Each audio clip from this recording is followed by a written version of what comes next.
Yujo on this beat.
ನೋಡಿ sir, ಅಂದರೆ ಫಂಕ್ಷನ್ಗೆ 4 ಗಂಟೆ ಆಗುತ್ತೆ. ಎಲ್ಲ ಪಲಾವ್ ಅಷ್ಟೇ ಮಾಡಿರ್ತಾರೆ, ಪಲಾವ್ ಮತ್ತು ಸ್ವೀಟೆಲ್ಲ ಇರ್ತದೆ.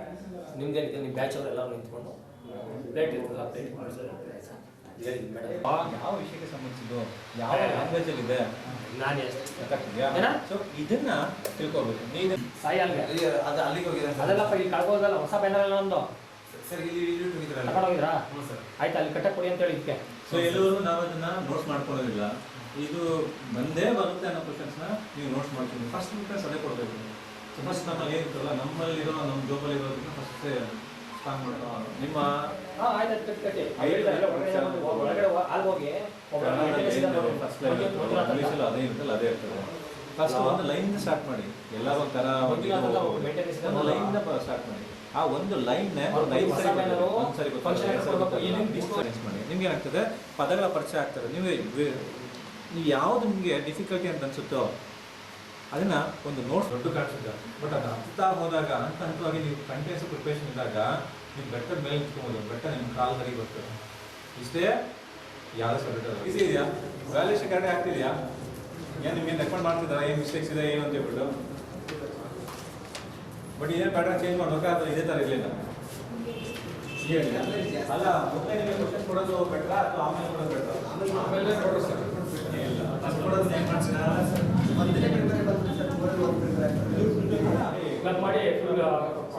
ನನ್ನ ವಿಷಯ ಇಷ್ಟೇ, ಕೇಸ್ 3 ತಗೊಂಡಾಗ ಯಾವುದೋ ಒಂದು ಪಕ್ಕ ಆಗಿರೋದಿಲ್ಲ. ಒಂದು ಕೊಟ್ಟಾಗ ಅಟ್ಲೀಸ್ಟ್ ಅದು ಬಂದು ನಿಮ್ಗೆ ಯಾವ್ದಾದ್ರು ಮೊದಲಿಗೆ ಈಸಿ ಆಗ್ತದೆ. ಹಾಗಾಗಿ ತುಂಬ ಜನ ಇದು ಮಾಡಿಲ್ಲ ಬ್ರದರ್, ಇನ್ನೂ ಪ್ರಾಬ್ಲಮ್ ಟೈಮಿಂಗ್ಸ್ ಅಡ್ಜಸ್ಟ್ಮೆಂಟ್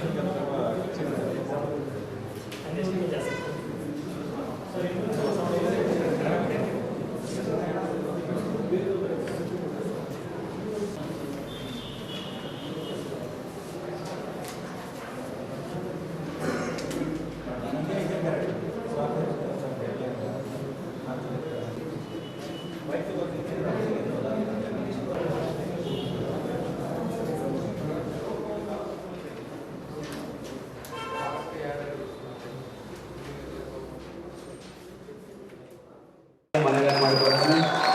ನಮ್ಮ ಮಕ್ಕಳಿಗೆ ವೇದಿಕೆಗೆ ಆಗಮಿಸಿರುವಂಥ ಎಲ್ಲ ಗಣ್ಯರೆಲ್ಲರಿಗೆ ತುಂಬ ಹೃದಯದ ಸ್ವಾಗತವನ್ನು ಕೋರುತ್ತೇನೆ. ದಯಮಾಡಿ ಎಲ್ಲ ಅತಿಥಿ ಗಣ್ಯರು ವೇದಿಕೆಯನ್ನು ಅಲಂಕರಿಸಬೇಕಾಗಿ ವಿನಂತಿಯನ್ನು ಮಾಡಿಕೊಳ್ಳುತ್ತೇನೆ.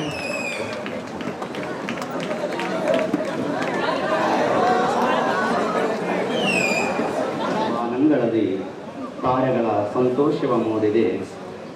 ಈ ಶುಭ ಸಂಜೆಯ ಸಮಾರಂಭಕ್ಕೆ ಆಗಮಿಸಿದಂತಹ ಸರ್ವ ಗಣ್ಯರಿಗೆ ವೇದಿಕೆಯನ್ನು ಅಲಂಕರಿಸುವಂತೆ ವಿನಂತಿಯನ್ನು ಮಾಡಿಕೊಳ್ಳುತ್ತಾ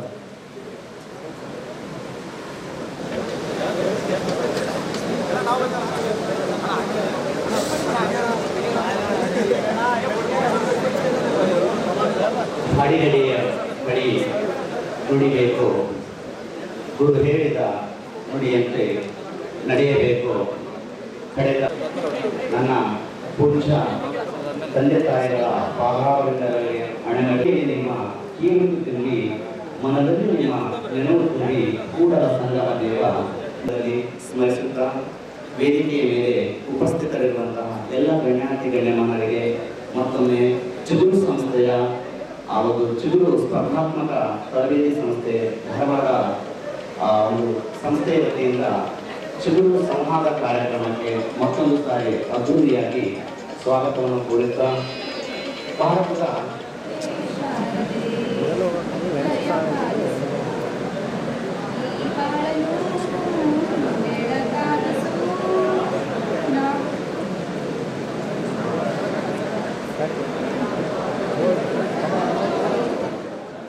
ವಿದ್ಯಾದೇವತೆಯಾದ ಶಾರದೆಯನ್ನು ಸ್ಮರಿಸಿ ತಮ್ಮ ಸುಶ್ರಾವ್ಯ ಕಂಠದ ಮೂಲಕ ಪ್ರಾರ್ಥನೆಗೈದಿರ್ತಕ್ಕಂಥ ಕುಮಾರಿ ಗಂಗೆ, ನಂದಿನಿ ಹಾಗೂ ಸಂಗಡಿಗರಿಗೆ ತುಂಬ ಹೃದಯದ ಧನ್ಯವಾದಗಳನ್ನು ಸಲ್ಲಿಸುತ್ತಾ ಕಾರ್ಯಕ್ರಮದ ಮುಂದಿನ ಘಟ್ಟ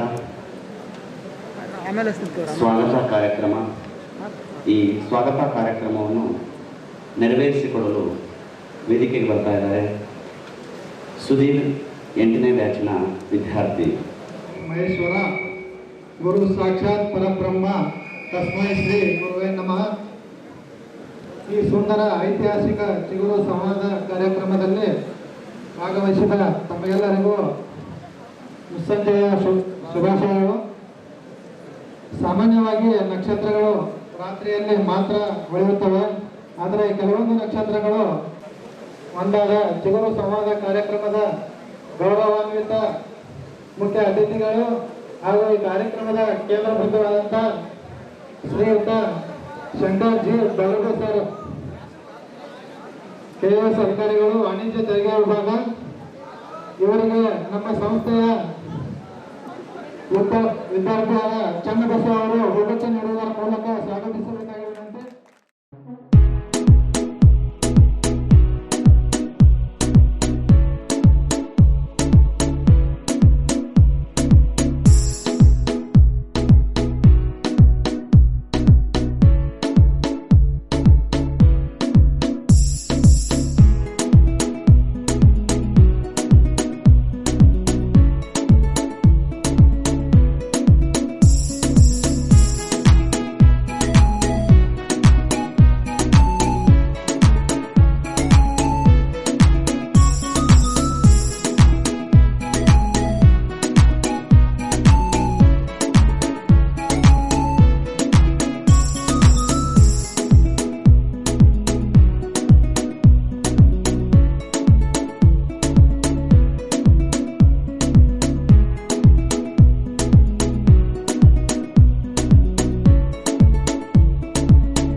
ತಾರೆಗಳೇ ಶೃಂಗಾರ, ನಾರಿಗೆ ಕುಂಕುಮವೇ ಸಿಂಗಾರ, ಹೂವಿನಿಗೆ ಧ್ವನಿಯೇ ಸಿಂಗಾರ. ಹಾಗೆ ಈ ಕಾರ್ಯಕ್ರಮಕ್ಕೆ ಅತಿಥಿಗಳೇ ಶೃಂಗಾರ.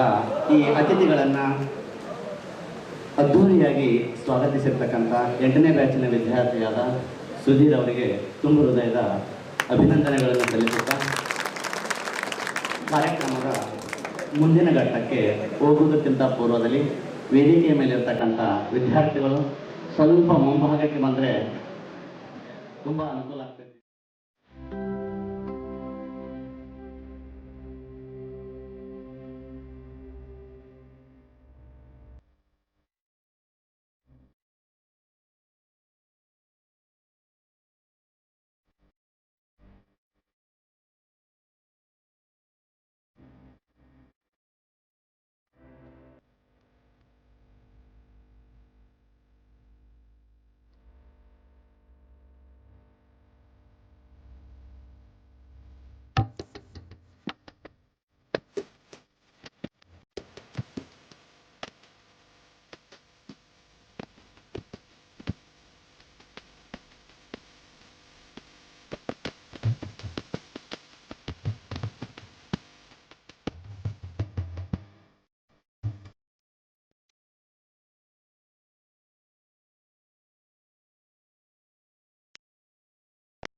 ಇಂದಿನ ಮುಖ್ಯ ಅತಿಥಿಯ ಪರಿಚಯ ಮಾಡಿಕೊಡುವ ಸೌಭಾಗ್ಯ ನನಗೆ ಒದಗಿ ಬಂದಿದೆ. ತಮ್ಮ ವಿಶೇಷತೆ, ನೈಪುಣ್ಯತೆ, ಸರಳತೆಗೆ ಹೆಸರಾಗಿರುವ ವ್ಯಕ್ತಿ ಇವರು. ಇವರ ಬಗ್ಗೆ ಎಷ್ಟು ಹೇಳಿದರೂ ಸಾಲದು. ಆದರೂ ನನ್ನ ಕೈಯಲ್ಲಾಗುವಷ್ಟು ಕಿರು ಪರಿಚಯ ಮಾಡಿಕೊಳ್ಳಲು ಪ್ರಯತ್ನಿಸುತ್ತೇನೆ. ಸಾಧಿಸಬೇಕೆಂಬ ಸಂಸ್ಕೃತಿಯನ್ನು ಮೂಡಿಸಲು ಬದುಕು ಕಲಿಸುವ ಕಷ್ಟದಿಂದ ಮಾತ್ರ ಸಾಧ್ಯ. ಗುಡಿಸಲು ವಾಸ, ಸೀಮೆ ಎಣ್ಣೆ ದೀಪವೂ ಇಲ್ಲ. ದೇವರಿಗೆ ಹಚ್ಚಿದ ಪ್ರಭೆಯಲ್ಲೇ ಓದಿದವರು ಅಪ್ರತಿಮನಾಗಿ ಬೆಳೆದರು. ತಂದೆಯ ಚಿಕ್ಕ ಕ್ಯಾಂಟೀನ್ನಲ್ಲಿ ಚಹಾ ಲೋಟ ತೊಳೆಯುತ್ತಲೇ ಕೂಲಿ ಮಾಡಿ ಸಂಸಾರ ಸಾಗಿಸಿದ ತಾಯಿ. ಕಷ್ಟ ಕಾಣುತ್ತಲೇ ತಾನು ಏನಾದರೂ ಸಾಧನೆ ಮಾಡಬೇಕೆಂಬ ಛಲ ಹೊತ್ತು ಓದಿದ ವಿದ್ಯಾರ್ಥಿಗೆ ಫಲಿಸಿದ್ದು ಕೆಎಎಸ್ ಪರೀಕ್ಷೆಯಲ್ಲಿ 16ನೇ ರ್ಯಾಂಕ್. ಜನವರಿ 6, 1986ರಂದು ವಿಜಯಪುರ ಜಿಲ್ಲೆಯ ಬಸವನ ಬಾಗೇವಾಡಿ ತಾಲೂಕಿನ ಒಂದು ಪುಟ್ಟ ಗ್ರಾಮವಾದ ಹಳ್ಳದಗೇನೂರು ಎಂಬ ಗ್ರಾಮದಲ್ಲಿ ಶ್ರೀ ಗಿರಿಮಲ್ಲಪ್ಪ ಮತ್ತು ಶ್ರೀಮತಿ ಹೊನ್ನಮ್ಮ ಎಂಬ ದಂಪತಿಗಳಿಗೆ ಮಗನಾಗಿ ಜನಿಸಿದವರೇ ಶ್ರೀ ಶಂಕರ್ಜಿ ಬೆಳ್ಳುಬ್ಬಿ ಅವರು.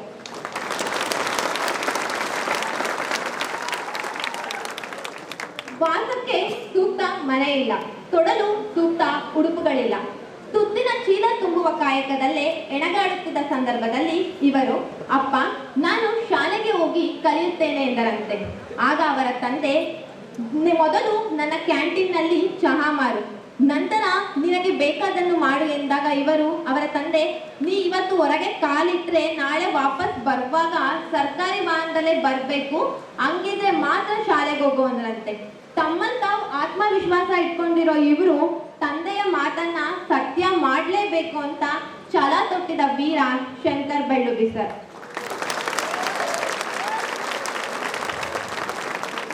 ಕಲಿಯುವ ಶ್ರದ್ಧೆ ಇದ್ದರೆ ಕೊರತೆಗಳು ಸಹ ಬರವಾಗುತ್ತದೆ ಎಂಬುದಕ್ಕೆ ಈ ಸಾಧಕರು ಅನ್ವರ್ಥ. ಪಿಯುಸಿ ಡಿಎಡ್ ಮಾಡಿದ ಇವರಿಗೆ ದೊರೆತದ್ದು ಮುದ್ದೇಬಿಹಾಳದ ಜಂಬಲ್ದಿನ್ನಿ ಸರ್ಕಾರಿ ಪ್ರಾಥಮಿಕ ಶಾಲೆ ವಿಜ್ಞಾನ ಶಿಕ್ಷಕ ವೃತ್ತಿ. ಮಕ್ಕಳಿಗೆ ಪಾಠ ಮಾಡುತ್ತಲೇ ಎಫ್ಡಿಎ ಪರೀಕ್ಷೆಗಳನ್ನು ಬರೆದು ಶಿಕ್ಷಕರಾಗಿ ಪಾಠ ಮಾಡಿ ತಮ್ಮ ಜ್ಞಾನವನ್ನು ಮಕ್ಕಳೊಂದಿಗೆ ಹಂಚಿಕೊಂಡು ಅಲ್ಲಿಯೇ ಜ್ಞಾನಾರ್ಜನೆಗೆ ಅನುವು ಮಾಡಿಕೊಂಡು ಅಲ್ಲಿಯೇ ಕೆಎಎಸ್ ಎದುರಿಸಬೇಕೆಂಬ ಕನಸು ಚಿಗುರಿದ್ದು. ಯಾವುದೇ ಸೌಲಭ್ಯ ಇಲ್ಲದೆ ಗ್ರಾಮದಲ್ಲೇ ಕುಳಿತು ಕೆಎಎಸ್ ಎದುರಿಸಿದರು. ಶ್ರೀಯುತರು 2014ರ ಕೆಎಎಸ್ ಪರೀಕ್ಷೆಯಲ್ಲಿ ರಾಜ್ಯಕ್ಕೆ 16ನೇ ರ್ಯಾಂಕ್ ಪಡೆಯುವುದರ ಮೂಲಕ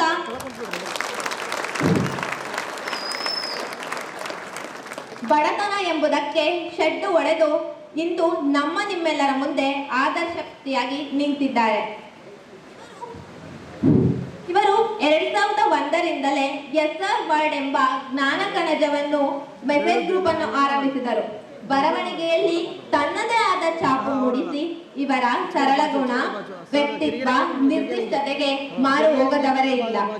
ಶಿಕ್ಷಣವೆಂಬುದು ಹಂಚಿದಷ್ಟು ನೂರಿಮಳೆಯಾಗುತ್ತದೆ ಎಂಬುದಕ್ಕೆ ಅಕ್ಷರಶಃ ಪ್ರತ್ಯಕ್ಷ ಸಾಕ್ಷಿಯೇ ಇವರು. ಏಕೆಂದರೆ ಅವರು ಕಲಿತು ಬೇರೆಯವರಿಗೆ ಕಲಿಸಬೇಕೆಂಬ ಆಶಾವಾದದಿಂದ SR ವರ್ಡ್ ಎನ್ನುವಂತಹ ಟೆಲಿಗ್ರಾಮ್ ಅನ್ನು ಆರಂಭಿಸಿ ಪ್ರಸ್ತುತ 2 ಲಕ್ಷಕ್ಕೂ ಅಧಿಕ ಫಾಲೋವರ್ಸ್ಗಳನ್ನು ಹೊಂದಿದೆ. ಎಲ್ಲಾ ತರಹದ ಕಷ್ಟ, ಬಡತನ, ಹಸಿವಿನಿಂದ ಬಂದು ಇಂದು ಎಷ್ಟೋ ಪುಸ್ತಕಗಳ ಮುನ್ನುಡಿ ಬರೆದಿರುವ ಧೀರ ಇವರು. ತಮ್ಮ ಜೀವನವನ್ನು ಜನಸೇವೆಯೇ ಜನಾರ್ದನ ಸೇವೆ ಎಂಬುವಂತೆ ಜನರ ಸೇವೆಗೆ ನಿಂತಿರುವ ಸ್ಫೂರ್ತಿ ಚಿಲುಮೆ ಇವರು. ಪ್ರಸ್ತುತ ಇವರು ಬಾಗಲಕೋಟೆ ಜಿಲ್ಲೆಯಲ್ಲಿ ವಾಣಿಜ್ಯ ಇಲಾಖೆಯ ಸಹಾಯಕ ಆಯುಕ್ತರಾಗಿ ಸೇವೆ ಸಲ್ಲಿಸುತ್ತಿದ್ದಾರೆ. ನಡುವೆ ಆಸೀನರಾಗಿರ್ತಕ್ಕಂಥ ಶ್ರೀಯುತ ಶಂಕರ್ ಬೆಳ್ಳುಬ್ಬಿ ಗುರುಗಳೇ ಸಾಕ್ಷಿ ಎನ್ನುವಂಥದ್ದು. ಅವರ ಒಂದು ಸರಳ ಸಜ್ಜನಿಕೆಯ ವ್ಯಕ್ತಿತ್ವವೇ ಅವರನ್ನು ಇಂತಹ ಉನ್ನತವಾದ ಮಟ್ಟಕ್ಕೆ ಕೊಂಡೊಯ್ದಿದೆ ಎನ್ನುವಂಥದ್ದು ನನ್ನ ಒಂದು ಅಭಿಪ್ರಾಯ. ಪ್ರತಿಯೊಬ್ಬ ತಂದೆ ತಾಯಿಗಳಿಗೂ ಕೂಡ ತನ್ನ ಮಗ ಮತ್ತೊಬ್ಬರಿಗೆ ಆದರ್ಶವಾಗಲಿ ಎನ್ನುವಂತಹ ಆಶಾವಾದವನ್ನು ಇಟ್ಟುಕೊಂಡೇ ಬದುಕನ್ನು ಕಳೀತಾ ಇರ್ತಾರೆ. ಆ ತಂದೆ ತಾಯಿಗಳ ಕನಸನ್ನು ಅರ್ಥ ಮಾಡಿಕೊಂಡಿರುವಂತಹ ಮಕ್ಕಳಾಗಿರುವಂತಹ ನೀವುಗಳೆಲ್ಲ ಅವರ ಕನಸನ್ನು ನನಸು ಮಾಡಿ ಅವರು ಕಟ್ಟಿರ್ತಕ್ಕಂಥ ಕನಸಿನ ಗೋಪುರಕ್ಕೆ ನಾವೆಲ್ಲ ಕಳಸ ಇಟ್ಟಾಗ ಬಹುಶಃ ಅವರಿಗಿಂತ ಖುಷಿ ಪಡುವ ಜೀವ ಮತ್ತೊಂದಿಲ್ಲ ಎನ್ನುವಂಥ ರೀತಿಯಲ್ಲಿ ಇವತ್ತು ಶ್ರೀಯುತ ಶಂಕರ್ ಬೆಳ್ಳುಬ್ಬಿ ಸರ್ ಅವರು ಕರ್ನಾಟಕ ರಾಜ್ಯದಂಥ ಪ್ರತಿಯೊಬ್ಬ ಸ್ಪರ್ಧಾರ್ಥಿಗೂ ಕೂಡ ಸ್ಫೂರ್ತಿಯಾಗಿ ಮುಂದಿನ ದಿನಗಳಲ್ಲಿಯೂ ಕೂಡ ಇನ್ನು ಅವರ ಹೆಚ್ಚಿನ ಸೇವೆ ನಿಮ್ಮಂತಹ ವಿದ್ಯಾರ್ಥಿ ಬಳಗಕ್ಕೆ ಸಿಗಲಿ ಎನ್ನುವಂಥ ರೀತಿಯಲ್ಲಿ ಆಶಿಸುತ್ತಾ, ಹಾಗೆ ಈ ಒಂದು ಕಾರ್ಯಕ್ರಮಕ್ಕೆ ಅವರ ಕಿರುಪರಿಚಯವನ್ನು ಮಾಡಿಕೊಟ್ಟಿರ್ತಕ್ಕಂಥ 7ನೇ ಬ್ಯಾಚಿನ ವಿದ್ಯಾರ್ಥಿನಿಯಾದ ಕುಮಾರಿ ವರ್ಷಿತಾ ಅವರಿಗೆ ತುಂಬ ಹೃದಯದ ಅಭಿನಂದನೆಗಳನ್ನು ಕಾರ್ಯವಾಗಿರ್ತಕ್ಕಂಥ ಮತ್ತು ನಿಮ್ಮೆಲ್ಲ ಯುವ ಮನಸ್ಸುಗಳಿಗೆ ಸ್ಫೂರ್ತಿಯಾಗುವಂತಹ ಶ್ರೀಯುತ ಬಾಬುರೆಡ್ಡಿ ಸರ್ ಇವರ ಕಿರುಪರಿಚಯವನ್ನು ಮಾಡಿಕೊಡಲು ವೇದಿಕೆಗೆ ಬರ್ತಾ ಇದ್ದಾರೆ 11ನೇ ಬ್ಯಾಚಿನ ವಿದ್ಯಾರ್ಥಿನಿಯಾದ ಕುಮಾರಿ ಅಶ್ವಿನಿ. ಮುಖ್ಯ ಅತಿಥಿಗಳಾಗಿ ಆಗಮಿಸಿದಂತ ಶ್ರೀಯುತ ಬಾಬು ರೆಡ್ಡಿ ಅವರು 1931ರಲ್ಲಿ ಕೋಲಾರ ಜಿಲ್ಲೆಯ ಮಾಲೂರು ತಾಲೂಕಿನ ಜೋಡಿಪುರ ಗ್ರಾಮದಲ್ಲಿ ವೆಂಕಟೇಶ್ ರೆಡ್ಡಿ ಮತ್ತು ಲಕ್ಷ್ಮಮ್ಮ ಇವರ ದಂಪತಿಗಳ ಮಗನಾಗಿ ಜನಿಸಿದರು. ಶ್ರೀಯುತ ಬಾಬು ರೆಡ್ಡಿ ಅವರು ತಮ್ಮ ಪ್ರಾಥಮಿಕ ಶಿಕ್ಷಣವನ್ನು ಸ್ವಂತ ಗ್ರಾಮದಲ್ಲಿ ಪಡೆದುಕೊಂಡರು. ಮುಂದೆ ವೆಮ್ನಾ ಇನ್ಸ್ಟಿಟ್ಯೂಟ್ ಆಫ್ ಟೆಕ್ನಾಲಜಿ ಕಾಲೇಜಿನಲ್ಲಿ ಇಂಜಿನಿಯರಿಂಗ್ ಪದವಿಯನ್ನು ಪಡೆದುಕೊಂಡರು. ಜ್ಞಾನದ ಬಲದಿಂದ ಅಜ್ಞಾನದ ಕೇಡು ನೋಡಯ್ಯ, ಜ್ಯೋತಿಯ ಬಲದಿಂದ ತಮಂದದ ಕೇಡು ನೋಡಯ್ಯ ಎಂಬ ಜಗಜ್ಯೋತಿ ಬಸವಣ್ಣವರ ನುಡಿಯಂತೆ ಶ್ರೀಯುತ ಬಾಬು ರೆಡ್ಡಿಯವರು ತಮ್ಮ ಅಪಾರ ಪರಿಶ್ರಮ ಮತ್ತು ಶ್ರದ್ಧೆಯಿಂದ 2016ನೇ ಸಾಲಿನ PSI ವೈರ್ಲೆಸ್ ನಲ್ಲಿ ರಾಜ್ಯಕ್ಕೆ ಪ್ರಥಮ ರ್ಯಾಂಕ್ ಹಾಗೂ RS ನಲ್ಲಿ ರಾಜ್ಯಕ್ಕೆ ಪ್ರಥಮ ರ್ಯಾಂಕ್ ಪಡೆದುಕೊಂಡರು.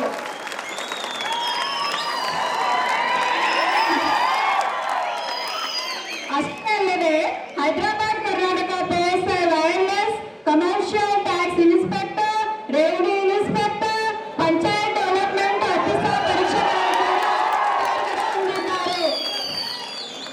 ಜಿಲ್ಲಾ ನಿಯಂತ್ರಣ ಕೊಠಡಿ ಚಿಕ್ಕಬಳ್ಳಾಪುರದಲ್ಲಿ PSI ವೈರ್ಲೆಸ್ ಆಗಿ ಕರ್ತವ್ಯ ನಿರ್ವಹಿಸಿದ್ದಾರೆ. ಅದೇ ರೀತಿ 2017 ಸಾಲಿನ PSI ಸಿವಿಲ್ ಪರೀಕ್ಷೆಯಲ್ಲಿ ರಾಜ್ಯಕ್ಕೆ 10ನೇ ರ್ಯಾಂಕ್ ಪಡೆದುಕೊಂಡಿದ್ದಾರೆ. ಪ್ರಸ್ತುತವಾಗಿ ಶ್ರೀಯುತ ಬಾಬು ರೆಡ್ಡಿ ಕಾಡುಗೊಂಡಹಳ್ಳಿ ಪೊಲೀಸ್ ಠಾಣೆಯಲ್ಲಿ ಕರ್ತವ್ಯ ನಿರ್ವಹಿಸುತ್ತಿದ್ದಾರೆ. ಈ ಸರ್ ಅವರ ಎಲ್ಲ ಸಾಧನೆ ಮತ್ತು ಪ್ರತಿ ಹೆಜ್ಜೆಯಲ್ಲೂ ಬೆನ್ನೆಲುಬಾಗಿ ಸಹೋದರರಾದ ರಾಜಾ ರೆಡ್ಡಿ ಅವರು ಸ್ಫೂರ್ತಿದಾಯಕವಾಗಿ ನಿಂತಿದ್ದಾರೆ. ಶ್ರೀಯುತ ಬಾಬು ರೆಡ್ಡಿ ಅವರು ಅಪಾರ ಜ್ಞಾನ ಮತ್ತು ಸಾಮಾಜಿಕ ಕಳಕಳಿ, ದೇಶದ ಅಭಿವೃದ್ಧಿ ಮತ್ತು ಸಾಮಾಜಿಕ ಅಭಿವೃದ್ಧಿಯಲ್ಲಿ ಪ್ರಮುಖ ಪಾತ್ರ ವಹಿಸಿದ್ದಾರೆ. ಅಷ್ಟೇ ಅಲ್ಲದೆ ಯುವ ಪೀಳಿಗೆಗೆ ಮಾರ್ಗದರ್ಶಕರಾಗಿದ್ದಾರೆ. ರೆಡ್ಡಿ ಅವರು ನೇರ ಮತ್ತು ನಿಖರವಾದ ನುಡಿಯಿಂದ ಅವರಲ್ಲಿರುವ ಜ್ಞಾನ ಭಂಡಾರವನ್ನು ಅರಿಯಬಹುದು. ರಾಜ್ಯದ ರಕ್ಷಣಾ ಕವಚ ಮತ್ತು ಶೋಷಿತ ವರ್ಗಕ್ಕೆ ಬಲವಾಗಿರುವ ಪೊಲೀಸ್ ಇಲಾಖೆಯಲ್ಲಿ ಇನ್ಸ್ಪೆಕ್ಟರ್ ಆಗಿ ಕಾರ್ಯನಿರ್ವಹಿಸುತ್ತಿದ್ದಾರೆ. ಇಂತಹ ಮಹಾನ್ ಪರಿಚಯ ಮಾಡಲು ಅವಕಾಶ ಮಾಡಿಕೊಟ್ಟಂತ ನಾವೆಲ್ಲ ಸಹೋದರ ಸಹೋದರಿಯರಿಗೂ ಹಾಗೂ ಈ ಸಂಸ್ಥೆಯರಿಗೂ ತುಂಬ ಹೃದಯದ ಧನ್ಯವಾದಗಳನ್ನು ಅರ್ಪಿಸುತ್ತೇನೆ.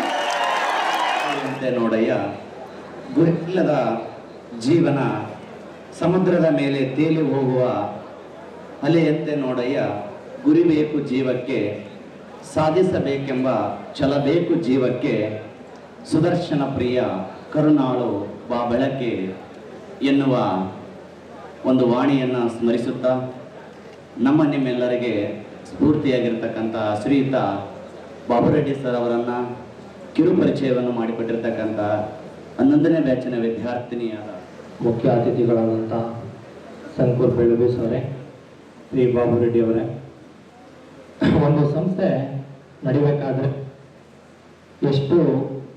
ಒಂದು ಸಂಸ್ಥೆ ಕಟ್ಟೋದು ಎಷ್ಟು ಮುಖ್ಯನೋ ಅದೇ ಥರ ನಮ್ಮ ಉಪನ್ಯಾಸಕರು ಅಷ್ಟೇ ಮುಖ್ಯವಾಗಿರ್ತಾರೆ. ಅದೇ ನಮ್ಮ ಬಾಬು ರೆಡ್ಡಿ ಸರ್ ಅವರು ಹೇಳ್ತಿರ್ತಾರೆ, ಟೀಚರ್ಗಳು ಎಲ್ಲಿ ಗಂಟೆ ಖುಷಿಯಾಗಿರ್ತಾರೋ ಉಪನ್ಯಾಸಕರು ಅಲ್ಲಿ ತನಕ ಒಂದು ಸಂಸ್ಥೆ ಖುಷಿಯಾಗಿರುತ್ತೆ ಅಂತ ಹೇಳ್ತಿರ್ತಾರೆ.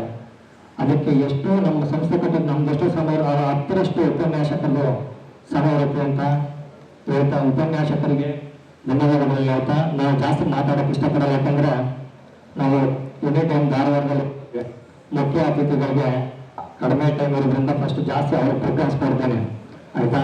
ವೇದಿಕೆ ಮೇಲೆ ಇರುವಂಥ ಎಲ್ಲ ಮುಖ್ಯ ಅತಿಥಿಗಳು ಮತ್ತು ಗಣ್ಯರಿಗೆ ಶುಭಾಶಯಗಳನ್ನು ತಿಳಿಸ್ತಾ ಮತ್ತು ಇಲ್ಲಿ ನಡೆದಿರತಕ್ಕಂಥ ಸ್ಪರ್ಧಾರ್ಥಿಗಳಿಗೆ ಶುಭಾಶಯಗಳನ್ನು ತಿಳಿಸ್ತಾ ಎರಡೇ ಮಾತಿನಲ್ಲಿ ನಮ್ಮ ಅಂದ್ರೆ ಅವ್ರಿಗೆ ಮಾತಾಡಲಿಕ್ಕೆ ಕಡಿಮೆ ಟೈಮ್ ಅವಕಾಶ ಇರೋದ್ರಿಂದ ನೆಕ್ಸ್ಟ್ ಅವ್ರು ಮಾತಾಡಾದ್ಮೇಲೆ ಬೇಕಾದ್ರೆ ನಾನು ಮಾತಾಡ್ತೇನೆ. ಫಸ್ಟು ಅವ್ರಿಗೆ ಮಾತಾಡ್ತಾ ನನಗೆ ಅವ್ರ ಮಾತುಗಳನ್ನ ಮುಗಿಸ್ತಾ ಇರುತ್ತೆ. ತಿಳಿಸ್ತಾ ಬಂದರು ಸರ, ನಮ್ಮ ಸಂಸ್ಥೆಯ ಬಗ್ಗೆ ನಾವು ಮಾತಾಡೋದ್ರಲ್ಲಿ ಹೊಸತನ ಏನು ಇರೋದಿಲ್ಲ. ಹಾಗಾಗಿ ನಾವು ಪ್ರಾಸ್ತಾವಿಕವಾಗಿ ಮಾತನಾಡೋದೇ ಬೇಡ ಅಂದರು. ಬಟ್ ಕಾರ್ಯಕ್ರಮದ ವಾಡಿಕೆಯಂತೆ ಅವರಿಗೆ ಒತ್ತಾಯಪೂರ್ವಕವಾಗಿ ನೀವು ನಿರ್ದೇಶಕರಾಗಿದ್ದೀರಿ, ಹಾಗಾಗಿ ನಿಮ್ಮ ಸಂಸ್ಥೆಯನ್ನು ಉದ್ದೇಶಿಸಿ ಒಂದೆರಡು ಮಾತುಗಳನ್ನು ಆಡಬೇಕು ಅಂತ ಕೇಳಿಕೊಂಡಾಗ ಅದಕ್ಕೆ ಒಪ್ಪಿಕೊಂಡಿದ್ದರು. ಚಿಕ್ಕದಾಗಿ ಚೊಕ್ಕದಾಗಿ ಸಂಸ್ಥೆಯ ಕುರಿತು ಪ್ರಾಸ್ತಾವಿಕವಾಗಿ ಒಂದೆರಡು ನುಡಿಗಳನ್ನು ಆಡಿರ್ತಕ್ಕಂಥ ಸಂಸ್ಥೆಯ ನಿರ್ದೇಶಕರಾದ ಶ್ರೀಯುತ ರಾಜೇಶ್ ಸರ್ ಅವರಿಗೆ ತುಂಬ ಹೃದಯದ ಧನ್ಯವಾದಗಳನ್ನು ಸಲ್ಲಿಸುತ್ತಾ, ಹಾಗೆ ಕಾರ್ಯಕ್ರಮದ ಮುಂದಿನ ಘಟ್ಟ ನೀವೆಲ್ಲ ಉತ್ಸುಕರಾಗಿ ಕಾತುರದಿಂದ ಕಾಯ್ತಾ ಇದ್ದೀವಿ ಅಂತ ನನಗೆ ಚೆನ್ನಾಗಿ ಗೊತ್ತು. ಆ ಒಂದು ಉತ್ತಮವಾದ ಮತ್ತು ಮಹತ್ವವಾದ ಘಟ್ಟ ಯಾವುದು ಅಂತ ಕೇಳಿದಾಗ ನಮ್ಮ ಕಾರ್ಯಕ್ರಮಕ್ಕೆ ಮುಖ್ಯ ಅತಿಥಿಗಳಾಗಿ ನಮ್ಮನ್ನೆಲ್ಲ ಉದ್ದೇಶಿಸಿ ನಮ್ಮ ಜೊತೆ ಸಂವಾದ ಕಾರ್ಯಕ್ರಮವನ್ನು ನಡೆಸಲು ವೇದಿಕೆಗೆ ಆಗಮಿಸಿರ್ತಕ್ಕಂಥ ಶ್ರೀಯುತ ಶಂಕರ ಬೆಳ್ಳುಬಿ ಗುರುಗಳು ತಮ್ಮನ್ನು ಉದ್ದೇಶಿಸಿ ನಮ್ಮನ್ನುದ್ದೇಶಿಸಿ ತಮ್ಮ ನೆನಪಿನ ಬುತ್ತಿಯಲ್ಲಿ ಬದುಕ ಹಾದಿಯಲ್ಲಿ ಕಟ್ಟಿಕೊಂಡಿರ್ತಕ್ಕಂಥ ಸುಜ್ಞಾನದ ಒಂದಿಷ್ಟು ತುಣುಕುಗಳನ್ನು ನಮ್ಮ ಮುಂದೆ ಹಂಚಿಕೊಳ್ಳಬೇಕಾಗಿ ವಿನಂತಿಸಿಕೊಳ್ಳುತ್ತೇನೆ.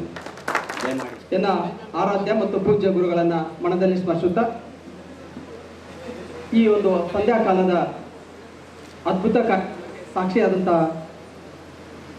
ಎಲ್ಲ ವೇದಿಕೆ ಮೇಲಿರ್ತಕ್ಕಂಥ ಈ ಸಂಸ್ಥೆಯ ಸಂಸ್ಥಾಪಕರಾದಿಯಾಗಿ ಹಾಗೂ ಮಾರ್ಗದರ್ಶಕರಾದಿಯಾಗಿ ಸಂಪನ್ಮೂಲ ವ್ಯಕ್ತಿಗಳ ಆದಿಯಾಗಿ ಎಲ್ಲದಕ್ಕಿಂತ ಹೆಚ್ಚಾಗಿ ನನ್ನ ನಾಡನ್ನು ಕಟ್ಟಲು ಬರ್ತಾ ಇರ್ತಕ್ಕಂಥ ನಾಳಿನ ನಾಡಪ್ರಭುಗಳಂಥ ಯುವ ಸ್ಪರ್ಧಾ ಮಿತ್ರರಿಗೂ ಕೂಡ ಎಲ್ಲರಿಗೂ ಕೂಡ ಮತ್ತೊಮ್ಮೆ ಮಗದೊಮ್ಮೆ ವಂದನೆ ಅಭಿವಂದನೆಗಳು.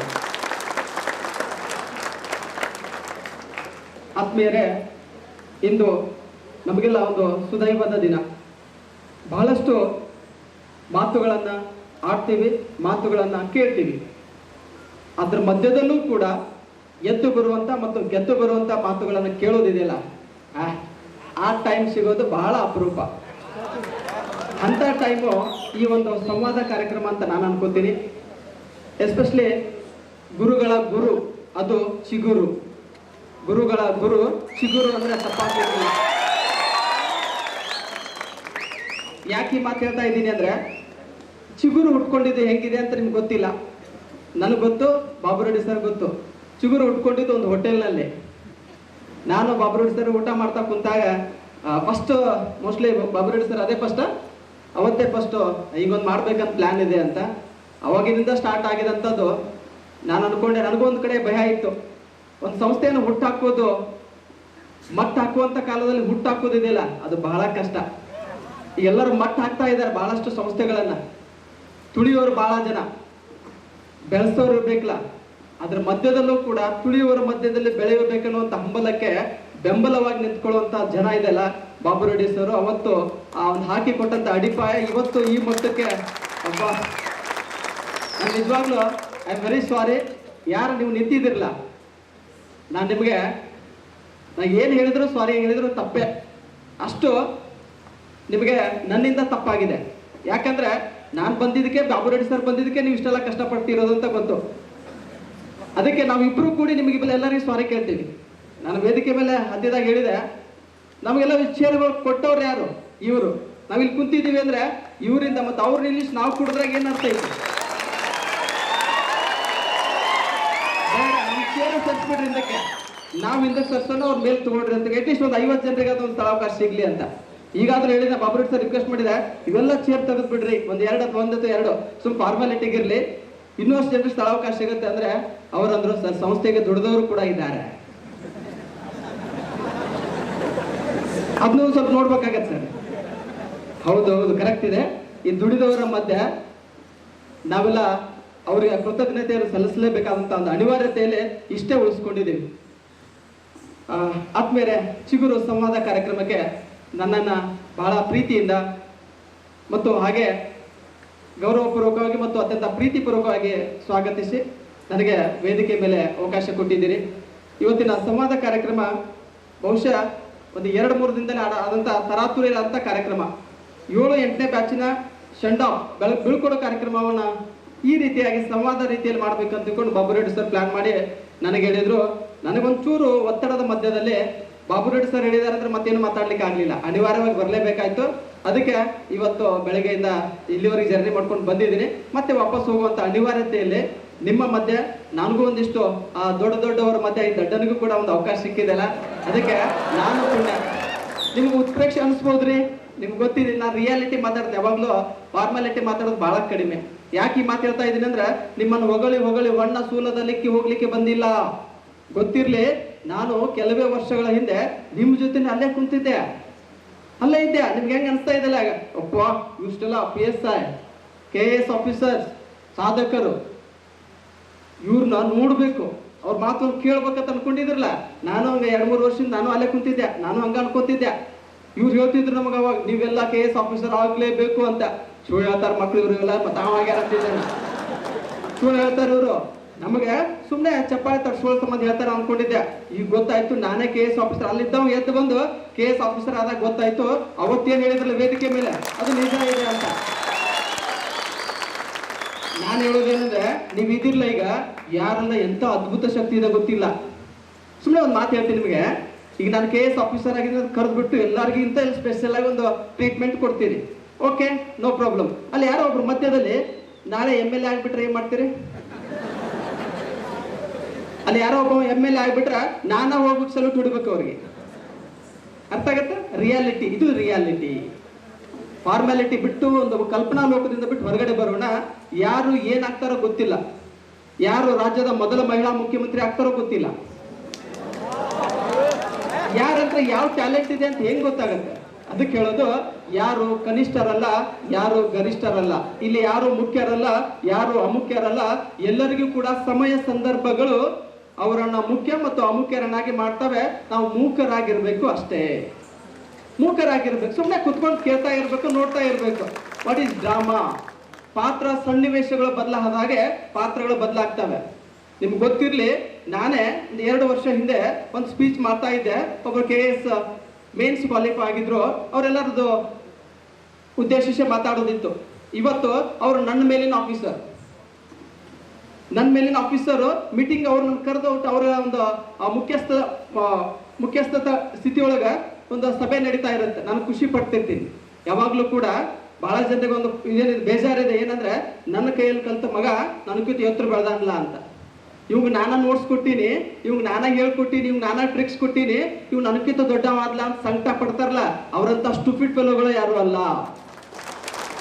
ಯಾಕಂದ್ರೆ ಯಾರು ಖುಷಿ ಪಡ್ಬೇಕು, ಗುರುಗಳಿಗಿಂತ ಶಿಷ್ಯರು ಯಾವಾಗ ಉನ್ನತ ಮಟ್ಟಕ್ಕೆ ಬೆಳಿತಾರಲ್ಲ, ಅದು ನಿಜವಾದಂತ ಸಾಧನೆ.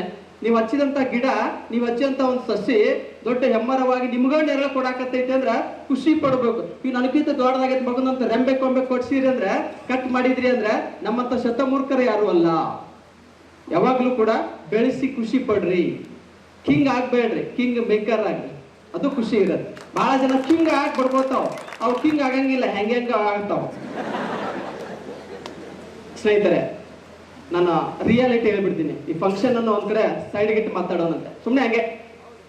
4 ವರ್ಷ ಹಿಂದೆ ಹಳ್ಳಿಯಲ್ಲಿ, ಕೆಟ್ಟ ಹಳ್ಳಿ, ಇವತ್ತಿಗೂ ಕೂಡ ನಮ್ಮೂರಿನ ಹೆಸರಿನ ಹಾಕೊಂಡು ಹೋಗುವಂತ ಒಂದು ಬಸ್ ಹೋಗಲ್ಲ. ಬೋರ್ಡ್, ನಮ್ಮೂರಿನ ಹೆಸರನ್ನ ಹಾಕೊಂಡು ಹೋಗುವಂತ ಬೋರ್ಡ್ ಹಾಕೊಂಡು ಹೋಗುವಂತ ಒಂದು ಬಸ್ಸು ನಮ್ಮೂರಿಗೆ ಹೋಗಲ್ಲ. ನಮ್ಮೂರಿಗೆ ಇರೋದು ಒಂದೇ ಬಸ್ ಇವತ್ತಿಗೂ ಕೂಡ.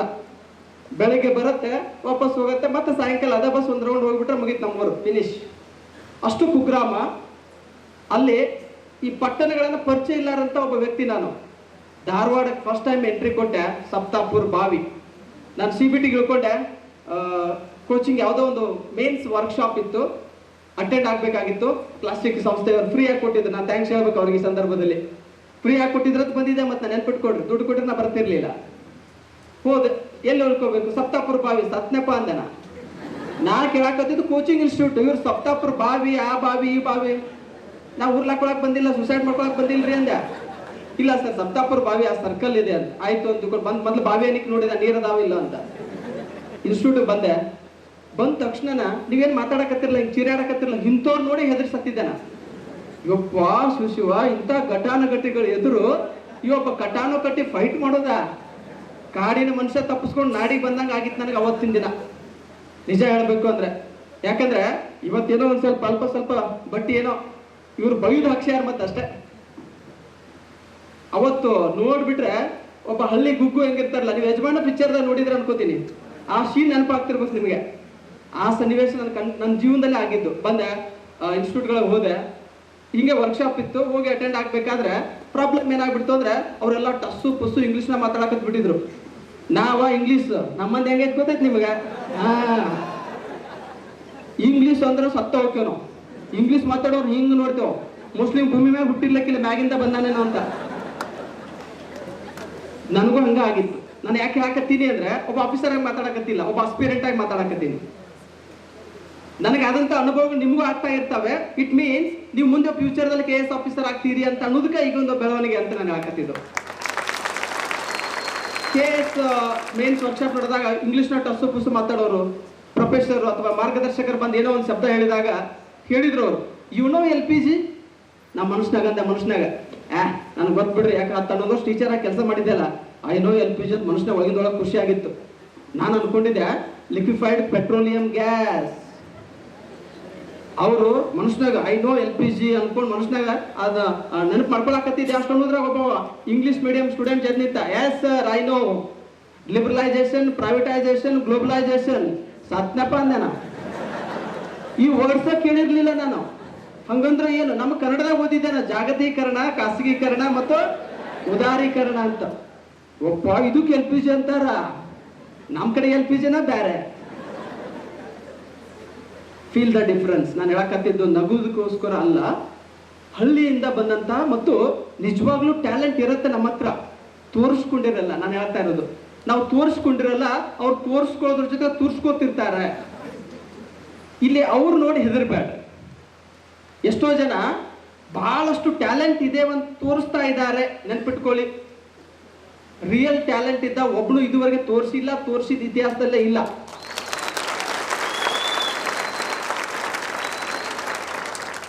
ಒಂದು ಬೀಜ ಇರುತ್ತಲ್ಲ, ಚಿಕ್ಕ ಬೀಜ, ಆ ಬೀಜದಲ್ಲಿ ಈ ಬಿಲ್ಡಿಂಗ್ ಅನ್ನ ಮೀರಿಸುವಷ್ಟು ಎತ್ತರವಾಗಿ ಬೆಳೆಯುವಂತ ಒಂದು ಮರ ಅಡಗಿದೆ ಒಂದು ಸಣ್ಣ ಬೀಜದಲ್ಲಿ.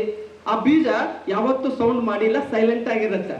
ಆ ಬೀಜ ಹೊರಗಡೆ ಇಟ್ರಿ ಅಂದ್ರೆ ಏನು ಶಕ್ತಿ ಗೊತ್ತಾಗಂಗಿಲ್ಲ. ಇವೆಲ್ಲ ಬೀಜಗಳು ಹೊರಗಡೆ ಇಟ್ಟಾರೆ. ಇವನ ಚುಗುರದೊಳಗೆ ಒಂದ್ಸಲ ಒಗದ್ ಬಿಟ್ರೆ ಅಂದ್ರೆ ಮಣ್ಣಿನೊಳಗೆ ಹಾಕಿದ್ರ ಬೀಜ, ಇವ್ರೇನ್ ಮಾಡ್ತಾರೆ, ಅದಕ್ಕೊಂದ್ ಸ್ವಲ್ಪ ಗೊಬ್ಬರ ಮತ್ತು ನೀರು ಹಾಕಿಬಿಡ್ತಾರೆ. ಒಂದು ಹೆಮ್ಮರವಾಗಿ ಬೆಳೆದು ಸಣ್ಣ ಬೀಜದೊಳಗಿಂತ ಅದ್ಭುತ ಶಕ್ತಿ ಇದೆ, ಅದೇ ಚಿಗುರು. ಆ ಚಿಗುರು ಹೊಡಿಬೇಕಲ್ಲ, ಆ ಚಿಗುರು ಹೊಡಿಬೇಕಾದ್ರೆ ಈ ಬೀಜಗಳಿಗೆ ಗೊಬ್ಬರ, ಮಣ್ಣು, ಸೂಕ್ತವಂತ ಫಲವತ್ತಾದಂತ ಒಂದು ಪ್ರದೇಶ ಸಿಗ್ಬೇಕಾಗಿದೆ. ನೆನಪಿಟ್ಕೊಳ್ಳಿ, ಫಲವತ್ತಾದಂತ ಪ್ರದೇಶ ಸಿಗ್ಬೇಕಂತ ಸಂದರ್ಭದಲ್ಲಿ ಈ ಬೀಜಗಳನ್ನು ಕೆಲವೊಂದು ಜನ ಬಿತ್ತಾ ಇದ್ದಾರೆ. ಹೆಂಗ್ ಬಿತ್ತಾ ಇದಾರೆ ಅಂದ್ರೆ ಹುರಿದು ಬಿತ್ತಾಕತ್ತಾರ. ಸೇಮ್ ಬೀಜ ಹುರಿದು ಬಿತ್ತುದು ಅಂದ್ರೆ ಅರ್ಥ ಆಗತ್ತ. ನಾನು ಜವಾರಿ ಭಾಷೆ ಮಾತಾಡ್ತೀನಿ ಯಾವಾಗ್ಲೂ.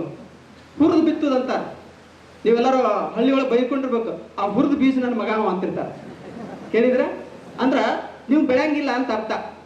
ಹುರಿದು ಬಿತ್ತಿರೋ ಸಾಧ್ಯನೇ ಇಲ್ಲ, ಎಲ್ಲ ಡೆಸ್ಟ್ರಾಯ್ ಆಗಿತ್ತು, ಒಳಗಿನ ಜೀವಕೋಶಗಳೆಲ್ಲ ಸತ್ತು ಹೋಗಿರ್ತವೆ. ಹಾಗಿದ್ರ ಹುರಿದು ಎದರಿಂದ ಹುರಿತಾ ಇದ್ದಾರೆ ಗೊತ್ತಾ? ನಿಮಗೆ ನೆಗೆಟಿವ್ ಥಾಟ್ಸ್ ಗಳನ್ನ ಮಿಕ್ಸ್ ಮಾಡಿ ಹುರಿತಾ ಇದ್ದಾರ. ಆ ಬಿಸಿಲಿನ ಬೆಂಗುದಿಯಲ್ಲಿ ನಿಮ್ಮನ್ನು ಸೋಯಿಸ್ತಾ ಇದ್ದಾರ. FDA ಎಲ್ಲ ಬುಕ್ ಆಗ್ಯಾವಲ್ಲ, ನಿನ್ಗೇನು ಗೊತ್ತೈತಿ?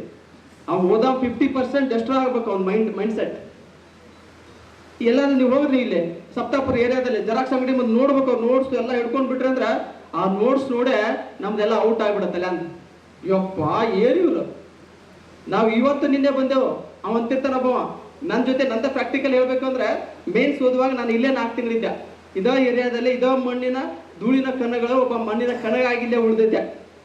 ನಾನು ಓದುವಾಗ ನನ್ನ ಜೊತೆ DYSP ಆದವ್ರು ಇದ್ರು. ಅಂದ್ರೆ 2011 ಬ್ಯಾಚ್ನಲ್ಲಿ KS ಆಫೀಸರ್ ಆದವರು, ತಹಶೀಲ್ದಾರ್, ASC ರೆವೆನ್ಯೂ, ಬೇರೆ ಬೇರೆ KS ಅಧಿಕಾರಿಗಳಾಗಿ ಸುಮಾರು 4-5 ಬಾರಿ ಇಂಟರ್ವ್ಯೂ ಕೊಟ್ಟವರು ಕೂಡ ನನ್ನ ಜೊತೆ ಓದ್ತಾ ಇದ್ರು. ನಾನು ಒಂದ್ಸರಿ ಹಿಂಗೆ ನೋಡ್ತಿದ್ದೆ, ಅಪ್ಪಾ ಇವ ಲಾಸ್ಟ್ ಟೈಮ್ DYSP ಆಗ್ಯಾನ. ಅವ್ನು ನೋಡಿದ್ರೆ ಮನಸ್ಸಿನಾಗ ನಡುಕ ಬರ್ತಿತ್ತು ನನಗೆ. ಇವ್ರ ಜೊತೆ ನಾವು ಈ ಸಲ ನಮ್ಗೆ KS ಅಂದ್ರೆ ಗೊತ್ತಿಲ್ಲ, ಫಸ್ಟ್ ಟೈಮ್ ಎಂಟ್ರಿ ಕೊಟ್ಟಿನಿ. ನನ್ನ ಪರಿಸ್ಥಿತಿ ಹಂಗೆ. ಈ ಕಡೆ ನೋಡ್ತೀವಿ ತಹಶೀಲ್ದಾರ್ ಆಗ್ಯಾರ ಅವ್ರು ಲಾಸ್ಟ್ ಟೈಮ್. ಅವ್ರು ಓದುದು, ಅವ್ರು ಸ್ಪೆಕ್ಟ್ ಹಾಕೊಂಡಿದ್ ನೋಡಿ ಹಿಂಗ್ ಓದಿ ಚಸ್ಮಾ ಬಂದೈತೆ ಅನ್ನೋದು ಗಾಬರಿ ಆಗಿದ್ದೆ ನಾನು. ರಿಯಾಲಿಟಿ ಹೇಳಕತ್ತಿದ್ ನಾನು. ಅವ್ರು ನೋಡಿ ಅಪ್ಪ ಇಂಥ ಘಟಾನುಘಟಿಗಳ ಎದುರು ಇದೊಂದು ಘಟಾನುಘಟಿ ಸ್ಪರ್ಧೆ ಮಾಡ್ಲಿಕ್ಕೆ ಸಾಧ್ಯನೇ ಇಲ್ಲ ಅಂತ ತಿಳ್ಕೊಂಡು ಗಂಟು ಮುಟ್ಟೆ ಕಟ್ಕೊಂಡು ಮನೆಗೆ ಹೋಗ್ಬೇಕಂತ ಡಿಸೈಡ್ ಮಾಡಿದ್ದೆ. ಆಗಲ್ಲ ನಮ್ಗೆ. ಇಂಥ ಅದ್ಭುತ ವ್ಯಕ್ತಿಗಳು ಸುಮಾರು ಇದೇ ಒಂದು ದಶಕಗಳ ಕಾಲ ಇದೇ ಕ್ಷೇತ್ರದಲ್ಲಿ ತಮ್ಮನ್ನ ತಾವು ಸಂಪೂರ್ಣ ತೊಡಗಿಸ್ಕೊಂಡು, ಆಗಲೇ ಒಂದು ಓಡ ಹೇಳ್ತಾ ಇದ್ರಲ್ಲ, ಪರಿಚಯ ಮಾಡುವಾಗ ನನಗ ಕಪಾಳ ಹಿಂಗೊಮ್ಮೆ ಹೊಡೆದಂಗ ಹಾಕಿತ್ತು, ಜ್ಞಾನ ಭಂಡಾರಿಗಳು ಅಂತ. ಎಂತ ಶಬ್ದ, ಎಂತ ಅಲ್ಪರಿಗೆ. ಇವನ್ ಬಾಬುರೆಡ್ಡಿ ಸರ್ ನನಗ ಕೂಡ ಯೂಸ್ ಮಾಡಿದ್ರಿ, ನಮ್ಗೆ ಹಿಂಗ ಹೊಡೆದಾಗ ಹಾಕಿ ಬಾಬುರೆಡ್ಡಿ ಸರ್ಗೆ ಅದೇ ಹೇಳ್ತಿದ್ದೆ ನಾನು. ಭಕ್ತಿ ಭಂಡಾರಿ ಅಂತ ಹೆಸರು ಕೇಳಿದ್ದೆ ನಾವು. 12ನೇ ಶತಮಾನದ ಅಣ್ಣ ಬಸವಣ್ಣವರು ವಿಶ್ವಕ್ಕೆ ಗುರು ಅನ್ಸ್ಕೊಂಡಂತವ್ರು, ಅಂತವ್ರಿಗೆ ಸಲ್ಲಬೇಕಾದಂತ ವರ್ಡ್ ನಮ್ಮಂತ ಅಲ್ಪರಿಗೆ ಸ್ವಲ್ಪನೂ ಆ ಪಾದದ ಧೂಳಿನ ಕಣಕ್ಕೂ ಕೂಡ ಸಮನಾಗಲ್ಲ ನಾವು. ಅವಾಗ ನಾವು ಮೇನ್ಸ್ ಹೇಳ್ತಾ ಇದ್ದಿಲ್ಲ, ನಮ್ಮ ಫ್ರೆಂಡ್ಸ್ ಅವ್ರು ನೋಡಿದ ತಕ್ಷಣ ಹೆದರಿ ಮನೆಗೆ ಹೋಗ್ಬೇಕಂತ ಪ್ಲಾನ್ ಮಾಡಿದವ ನಾನು. ಓಕೆ, ಎಷ್ಟೋ ಸಲ ಪ್ರಿಲಿಮ್ಸಿಗೆ ಹೈದರಾಬಾದ್ ಕೋಚಿಂಗ್ ಹೋಗಿ ಲಕ್ಷ ಅಂದ್ರೆ ಅಲಕ್ಷ್ಯ ಮಾಡ್ಕೊಂಡು ಸಿಕ್ಕಾಪಟ್ಟೆ ದುಡ್ಡು ಖರ್ಚು ಮಾಡ್ಕೊಂಡು ಬಂದವ್ರದ್ದು ಪ್ರಿಲಿಮ್ಸ್ ಕ್ಲಿಯರ್ ಆಗಿಲ್ಲ. ನಮ್ದು ಏನೋ ಗೊತ್ತಿಲ್ಲ, ಯಾವುದೋ ಜನ್ಮದ ಪುಣ್ಯ ಪ್ರಿಲಿಮ್ಸ್ ಕ್ಲಿಯರ್ ಆಗಿ ಮೇನ್ಸಿಗೆ ಬಂದೆವು, ನೋಡೋಣ ಟ್ರೈ ಮಾಡೋಣ ಅಂತ ತಿಳ್ಕೊಂಡು ಸುಮ್ಮನೆ 3 ತಿಂಗಳು ಡೂ ಆರ್ ಡೈ ಸಿಚುವೇಶನ್ ನಲ್ಲಿ ಅಲ್ಲ, do before die, do or die ಅಲ್ಲ, ಡೂ ಬಿಫೋರ್ ಡೈ ಅನ್ನುವಂತ ಡಿಸೈಡ್ ಮಾಡ್ಕೊಂಡು ಓದ್ಲಿಕ್ಕೆ ಸ್ಟಾರ್ಟ್ ಮಾಡಿದ್ವಿ.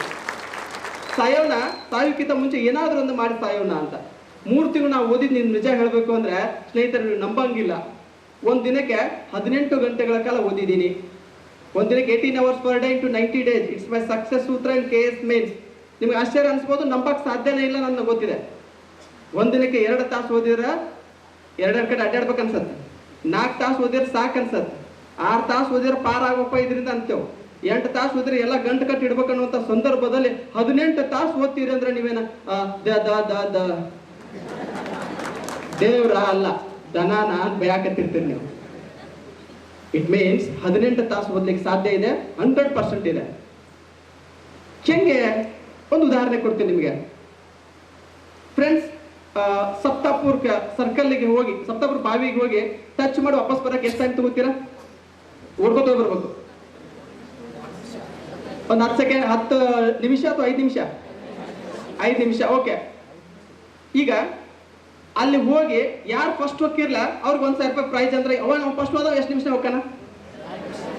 2 ಬೇಡ 3 ನಿಮಿಷ ಹೋಗ್ತಾನ. ಇಲ್ಲೊಂದು ಬಾಂಬ್ ಐತಿ, ಈಗ ಯಾವ ಕಡೆ ಹಾಕಿರಿ ಆಗ್ಲಿಲ್ಲ ಅಂದ್ರೆ ಕಂಪೌಂಡ್ ಒಳಗಡೆನ ಯಾರು ಇರ್ತಾರೆ ಸತ್ತು ಹೋಗಿರಿ ಅಂದ್ರ 1 ನಿಮಿಷ ಹೋಗಿರ್ತಾರ ಅಲ್ಲಿಗೆ. ಯಾಕೆ?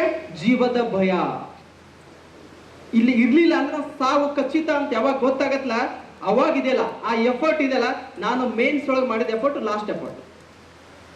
ಡೂ ಆರ್ ಡೈ, ಮಾಡಲೇಬೇಕು. ಮಾಡಲಿಲ್ಲ ಅಂದ್ರೆ ಫಿನಿಶ್. ನಿನ್ನ ಜೀವನದಲ್ಲಿ ಯಾವತ್ತೂ KS ಬರ್ಲಿಕ್ಕೆ ಆಗಲ್ಲ. ಯಾಕೆ? ಏಜ್ ಬಾರ್ ಆಗತ್ತ. ಆ ಕಾರಣಕ್ಕೋಸ್ಕರ ಓದಿದ್ವಿ, 18 ತಾಸು ಓದಿದ್ವಿ. ಅನಿವಾರ್ಯವಾಗಿ 6 ತಾಸು ಉಳಿತು ಇನ್ನು 24 ಗಂಟೆಯಲ್ಲಿ. 5 ಗಂಟೆ ನಿದ್ದೆ, 1 ಗಂಟೆ ಊಮಾಹೆ. ಒಬ್ಬ ಮನುಷ್ಯ ಬದುಕಲೇಬೇಕಂತ ಮಾಡಬೇಕಂತ ಮುಖ್ಯ ಕರ್ಮಾದಿಗಳಿಗೆ ಊಮಾಹೆ ಅಂತ ಕರಿತೇವೆ ನಾವು. 1 ಗಂಟೆ, ಇನ್ನು ಉಳಿದ 5 ಗಂಟೆ ನಿದ್ದೆ, ಹೆಲ್ತ್ ಆರೋಗ್ಯ ಉಳಿಬೇಕಾದ್ರೆ 18 ಗಂಟೆ ಓದಿದ್ದು ಇಲ್ಲೇ ಸಪ್ತಾಪುರ ಏರಿಯಾ ಜೈನರ್ 2nd ಕ್ಲಾಸ್ನ PGಯಲ್ಲಿ, ಘಟ್ಟಪ್ರಭಾ PG. ನಾನು ಇಲ್ಲೇ ಇದ್ದಿದ್ದು, ಇಲ್ಲೇ ಓದಿದ್ದು, ಇಲ್ಲೇ ತಿರುಗಾಡ್ತಿದ್ದೆ. ನಾವು ಹುಚ್ಚಿರ್ತಾರ. ಇವತ್ತು ಹಂಗೆ ತಿರುಗಾಡಕ್ ಆಗಂಗಿಲ್ಲ. ಯಾಕೆ? ಎಚ್ಚರ ಮಾಡಿರಿ ನಮ್ಮನ್ನು. ಹುಚ್ಚರಾಗಿದ್ದೇವಲ್ಲ, ಈಗ ಎಚ್ಚರ ಮಾಡಿರಿ. ಅದಕ್ಕೆ ಹೇಳ್ತಾರೆ ಹಿರಿಯರು, ನೀವು ಗುರಿ ಇಟ್ಕೋಬೇಕಂತ. ಗುರಿ ಇಟ್ಕೊಂಡ ನೀವು ಹುಚ್ಚರ್ತರ ಇರ್ಬೇಕಂತ. ಅಂದ್ರೆ ನೀವು ಇಟ್ಟುಕೊಂಡಂತ ಗುರಿಯನ್ನು ನೋಡಿದ ಜನ ನಿಮ್ಮನ್ನು ಹುಚ್ಚರನ್ನಬೇಕು. ಆ ಗುರಿಯನ್ನು ನೀವು ಸಾಧಿಸಿದ ಮೇಲೆ ಆ ಜನರೇ ಹುಚ್ಚರಾಗಬೇಕು, ಇಡೀ ಜಗತ್ತೇ ಎಚ್ಚರಾಗಬೇಕು ಅಂತ.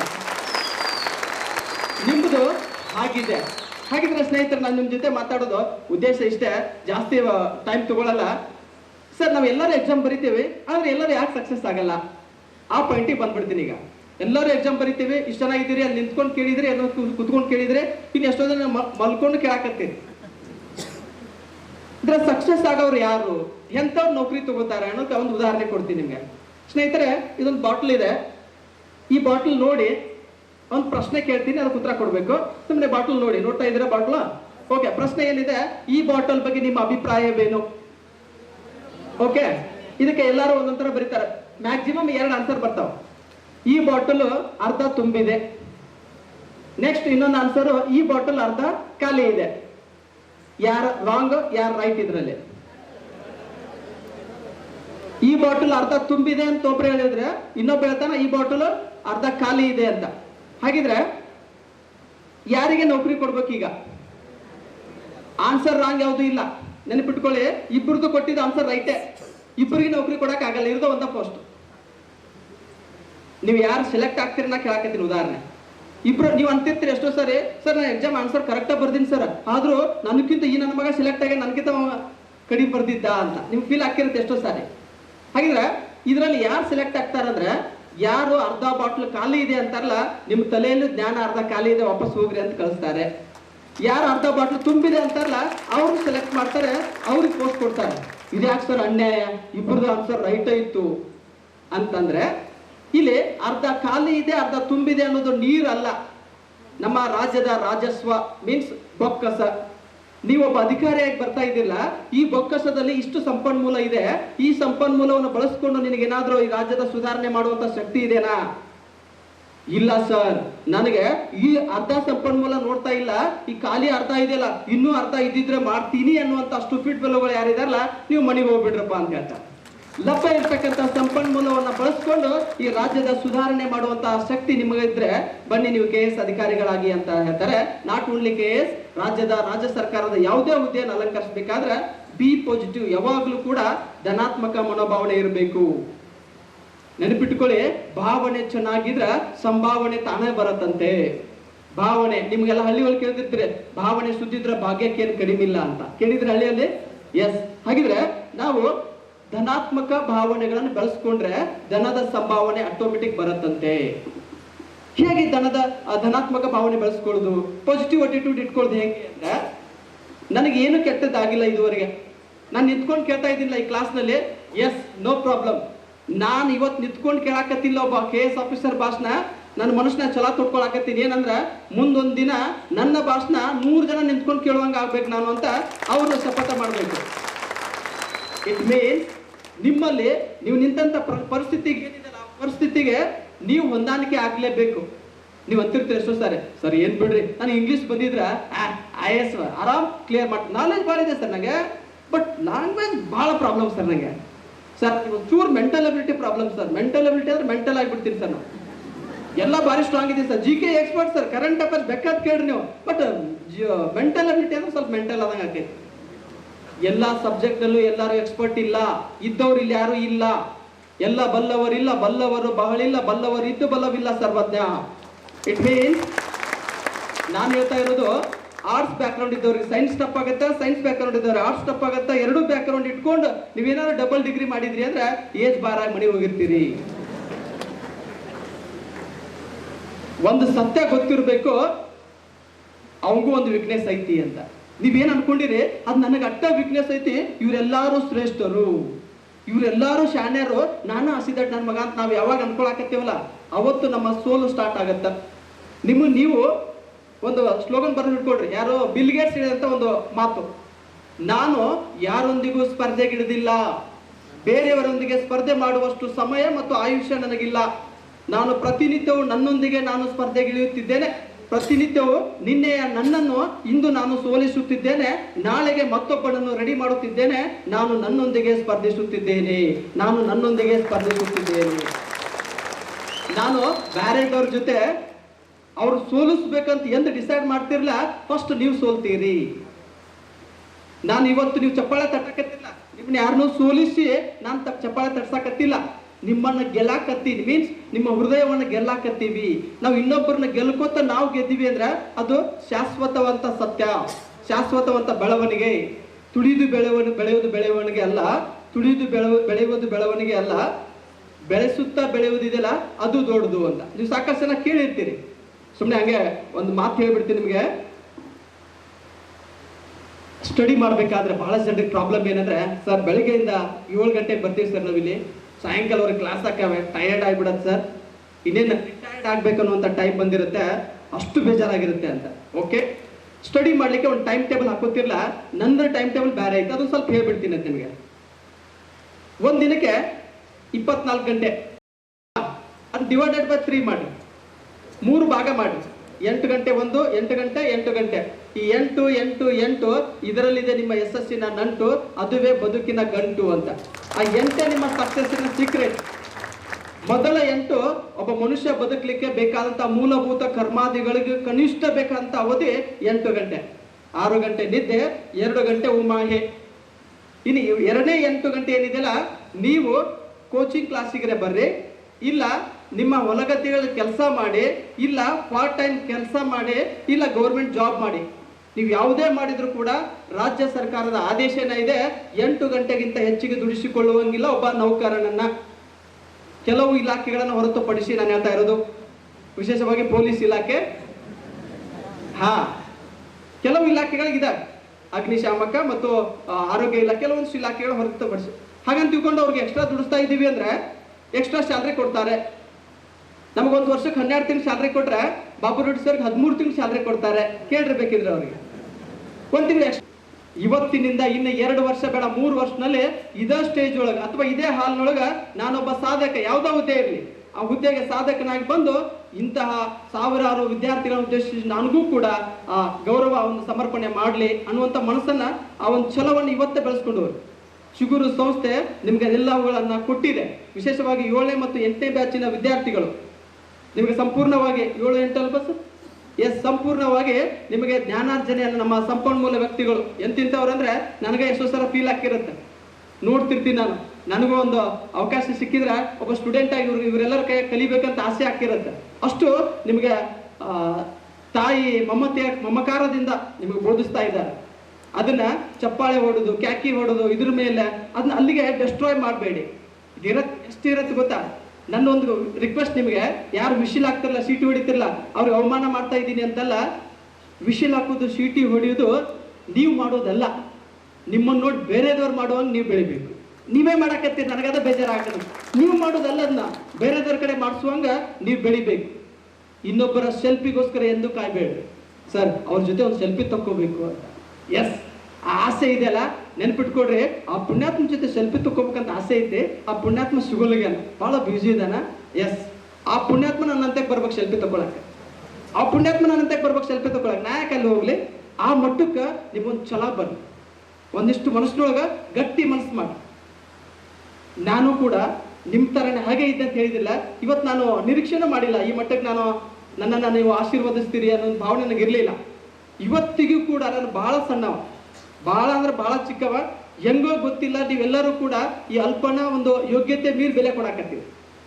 ನನ್ನ ಯೋಗ್ಯತೆ ಅಷ್ಟಿಲ್ಲ, ಭಾಳ ದೊಡ್ಡ ನನ್ನ ಮಗ. ನಿಮಗೆ ನಾಗಲೇ ಹೇಳಿಲ್ಲ, LPG ಗೊತ್ತಿಲ್ಲದ ಮಗ ನಾನು. KS ಪಾಸ್ ಆಗಿದ್ದೀವಿ ಅಂದ್ರೆ ನಾವು ಏನೋ ಬೇರೆ ದೇವಲೋಕದಿಂದ ದುತ್ತನೆ ಕೆಳಗಿಳಿದು ಬಂದವರಲ್ಲ. ನಾವು ನಿಮ್ಮ ಥರನೇ ಇದ್ದವರು, ನಮಗಿಂತಲೂ ಬೇರೆ ಅವಕಾಶ ಸಿಕ್ಕೋರು ಭಾಳ ಜನ ಇದ್ದಾರೆ. ನನಗಿಂತಲೂ ಬಹಳಷ್ಟು ಬುದ್ಧಿವಂತರು ನನ್ನ ಎದುರಿಗೆ ಕುಂತಿದ್ದಾರೆ, ನನ್ನ ಪಕ್ಕದಲ್ಲೇ ಇದ್ದಾರೆ. ಆದ್ರೆ ಅವ್ರಿಗೆ ಅವಕಾಶ ಸಿಕ್ಕಿಲ್ಲ, ಸಾವಕಾಶವಾಗಿ ಬರ್ತಾ ಇದ್ದಾರೆ. ನಾವು ಅವ್ರು ಬರೋವರಿಗೆ ಮಾತ್ರ ನಮ್ಮ ಹವ, ನೀವು ಬರೋವರಿಗೆ ಮಾತ್ರ ನಮ್ಮ ಹವ. ನೀವು ಬಂದ ಮೇಲೆ ಅದು ನಿಮ್ಮದೇ ಹವ. ಆದ್ರೆ ಆ ಹವ ಅಲ್ಲಿವರೆಗೆ ಇರ್ಬೇಕಲ್ಲ, ಈಗ ಪಂಚರ್ ಆಗ್ಬಾರ್ದು. ಬಹಳ ಜನರು ಪಂಚರ್ ಹಾಕತ್ತಾವ. ಎಷ್ಟು ಮಟ್ಟಿಗೆ ಪಂಚರ್ ಹಾಕವಂದ್ರೆ ಅರ್ಧ ದಾರಾಗ ಕೈ ಬಿಟ್ಟು ಹೋಗ್ಬಿಡಾಕತ್ತಾರ, ಅದಾಗಬಾರ್ದು. ಹಾಗಿದ್ರೆ PSI ಲಾಸ್ಟಿಗೆ ಒಂದು ಇಂಪಾರ್ಟೆಂಟ್ ಹೇಳ್ಬೇಕು, ಮುಗಿಸ್ಬಿಡ್ತೀನಂತೆ. PSI exam very shortly already ಈಗ ಒಂದು ನೋಟಿಫಿಕೇಶನ್ ಪ್ರೊಸೆಸ್ನಲ್ಲಿದೆ, ಅಪ್ಲಿಕೇಶನ್ ಕೂಡ ಹಾಕಿದ್ದೀನಿ. ಕೆಲವು ಜನರಿಗೆ ಅರ್ಹತೆ ಸಿಕ್ಕಿಲ್ಲ, ಬೇಜಾರು ಮಾಡ್ಕೋಬೇಡಿ. ಯಾಕಂದ್ರೆ ಆ ಹುದ್ದೆ ನಿಮ್ಗೆ ಜಾರಿ ಹೋಗಲ್ಲ. ನೆಕ್ಸ್ಟ್ ನೋಟಿಫಿಕೇಶನ್ ರೆಡಿ ಇದೆ. ಇದೇ ತಿಂಗಳ 22ನೇ ತಾರೀಕಿಗೆ ಮತ್ತೊಂದು ಪೊಲೀಸ್ ಸಬ್ ಇನ್ಸ್ಪೆಕ್ಟರ್ ಅಧಿಸೂಚನೆ ಪ್ರಕಟ ಆಗತ್ತ. ಅದು ಇಲ್ಲ ಸರ್, ನಮ್ದು ಇನ್ನೂ ಡಿಗ್ರಿ ಫೈನಲ್ ಇಯರ್ ಇದೆ ಅನ್ನೋ ಇದ್ರೆ ಅಂದ್ರೆ ನೆನಪಿಟ್ಕೊಡ್ರಿ, ನಿಮ್ಗೆ ಸಾವಿರಾರು ಅವಕಾಶಗಳು ಸಿಗ್ತಾವ. ಹಾಗಿದ್ರೆ PSI ಆಗಿರ್ಬೋದು, KS ಆಗಿರ್ಬೋದು, ಸ್ಪರ್ಧಾತ್ಮಕ ಪರೀಕ್ಷೆಗಳಲ್ಲಿ ಯಶಸ್ಸು ಆಗ್ಬೇಕಾದ್ರೆ ಎಲ್ಲರಿಗೂ ಒಂದೇ ಕ್ವಶನ್ ಪೇಪರ್ ಇರತ್ತೆ. ನೆನಪಿಟ್ಕೊಳ್ಳಿ, 3 ಲಕ್ಷ 4 ಲಕ್ಷ ಜನ ಬರೆಯಾಕತ್ತೀರಿ ಅಂದ್ರೆ ಒಂದೇ ಕ್ವಶನ್ ಪೇಪರ್ 100 ಕ್ವಶನ್ಸ್ ಇರ್ತಾವ. ಆನ್ಸರ್ ಮಾಡುವಂತ ಮೈಂಡ್ಗಳು ಬೇರೆ ಬೇರೆ ಇರ್ತಾವ. ಓಕೆ, ಎಸ್ಪೆಷಲಿ PSI ದೊಳಗೆ ಎಸ್ಸೆ ಬರೆಯೋರು ಹೇಳ್ತೀನಿ ನಾನು ರಿಕ್ವೆಸ್ಟು. ನೀವು ಯಾಕೆ ಸಕ್ಸಸ್ ಆಗ್ತಿಲ್ಲ ಮತ್ತು ಸಕ್ಸಸ್ ಯಾಕೆ ಆದ್ರು ಅಂತ ಎರಡು ಡಿಫ್ರೆನ್ಸ್ ಹೇಳ್ಬಿಟ್ರೆ ಸಾಕಾಗತ್ತೆ ನಿಮಗೆ. ಸ್ನೇಹಿತರೆ, ನೀವೆಲ್ಲರೂ ಬರೆಯಕತ್ತಿದ್ದು ಮ್ಯಾಕ್ಸಿಮಮ್ ನಾನು ನೋಡಿರೋ ಹಾಗೆ, ಯಾಕೆ ನಾನು ವ್ಯಾಲ್ಯೂಯೇಷನ್ ಕೂಡ ಮಾಡಿದ್ದೀನಿ. ನನ್ನ ಸ್ನೇಹಿತರು KS ಮೇನ್ಸ್ ವ್ಯಾಲ್ಯೂಯೇಷನ್ ಮಾಡಿದವರು ಇದ್ದಾರೆ, PSI ನೀವು ಬರೆದಂಥ ಪೇಪರ್ ವ್ಯಾಲ್ಯೂಯೇಷನ್ ಮಾಡಿದಂಥ ನಮ್ಮ ಸ್ನೇಹಿತರು ಇದ್ದಾರೆ, ಆತ್ಮೀಯರವಾಗಿ ಒಡನಾಟ ಇದೆ ಮತ್ತು ಅವ್ರು ಹೇಳ್ತಿರ್ತಾರೆ ಯಾವ ರೀತಿ ಎಕ್ಸ್ಪೆಕ್ಟ್ ಮಾಡ್ತಿರ್ತಾರೆ ಅದನ್ನ ನಾನು ನಿಮ್ಗೆ ಹೇಳ್ತಿದ್ದೀನಿ. ನೀವೆಲ್ಲ ಬರೆಯೋದು ಹೆಂಗ್ ಬರಿತಾ ಇದ್ದೀರಿ ಅಂದ್ರೆ, ಒಬ್ಬ ಅಭ್ಯರ್ಥಿಯಾಗಿ ಬರಿತಾ ಇದ್ದೀರಿ, ಒಬ್ಬ ಅಸ್ಪಿರೆಂಟ್ ಆಗಿ ಬರಿತಾ ಇದ್ದೀರಿ, ಒಬ್ಬ ವಿದ್ಯಾರ್ಥಿಯಾಗಿ ಬರಿತಾ ಇದ್ದೀರಿ. ಅದನ್ನ ಇವತ್ತು ಚೇಂಜ್ ಮಾಡ್ಕೊಳ್ಳಿ, ಒಬ್ಬ ಅಧಿಕಾರಿಯಾಗಿ ಬರೀರಿ, ಒಬ್ಬ ಪೊಲೀಸ್ ಸಬ್ ಇನ್ಸ್ಪೆಕ್ಟರ್ ಆಗಿ ಥಿಂಕ್ ಮಾಡಿ. ಥಿಂಕ್ ಬಿಫೋರ್ ಯು ಇಂಕ್ ಅಂತಾರಲ್ಲ, ನಿಮ್ಮ ಆಲೋಚನೆಗಳು ಸ್ವಲ್ಪ ಚೇಂಜ್ ಮಾಡ್ಕೊಳ್ಳಿ. Think different. ಹೆಂಗೆ? ಈಗ ನೀವೇನ್ ಬರೀತೀರಿ ಗೊತ್ತಾ, ಯಾವ್ದಾದ್ರು ಒಂದು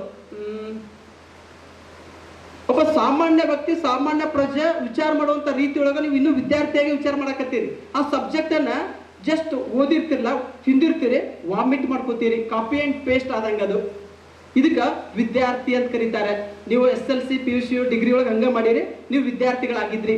ಈಗ ವಿದ್ಯಾರ್ಥಿಗಳಲ್ಲ, ಅಭ್ಯರ್ಥಿಗಳು. ನೋಡ್ರಿ, ನಿಮ್ಗೆ ಯಾವಾಗ್ಲೂ ಅಭ್ಯರ್ಥಿಗಳು ಅಂತಾರೆ ಹೊರತು ವಿದ್ಯಾರ್ಥಿಗಳು ಅನ್ನಂಗಿಲ್ಲ. What is the difference between ವಿದ್ಯಾರ್ಥಿ ಅಂಡ್ ಅಭ್ಯರ್ಥಿ ಅಂದ್ರ, ವಿದ್ಯಾರ್ಥಿ ಅಂದ್ರ ಇನ್ನೂ ಕಲಿಯುವುದಿದೆ ಅಂತ ಅರ್ಥ. ಅಭ್ಯರ್ಥಿ ಅಂದ್ರ ಅವ ಸ್ಟಡಿ ಮಾಡಕತ್ತಾನ, ಇವ ರೆಡಿ ಆಗ್ಯಾನ ಅಂತ ಅರ್ಥ.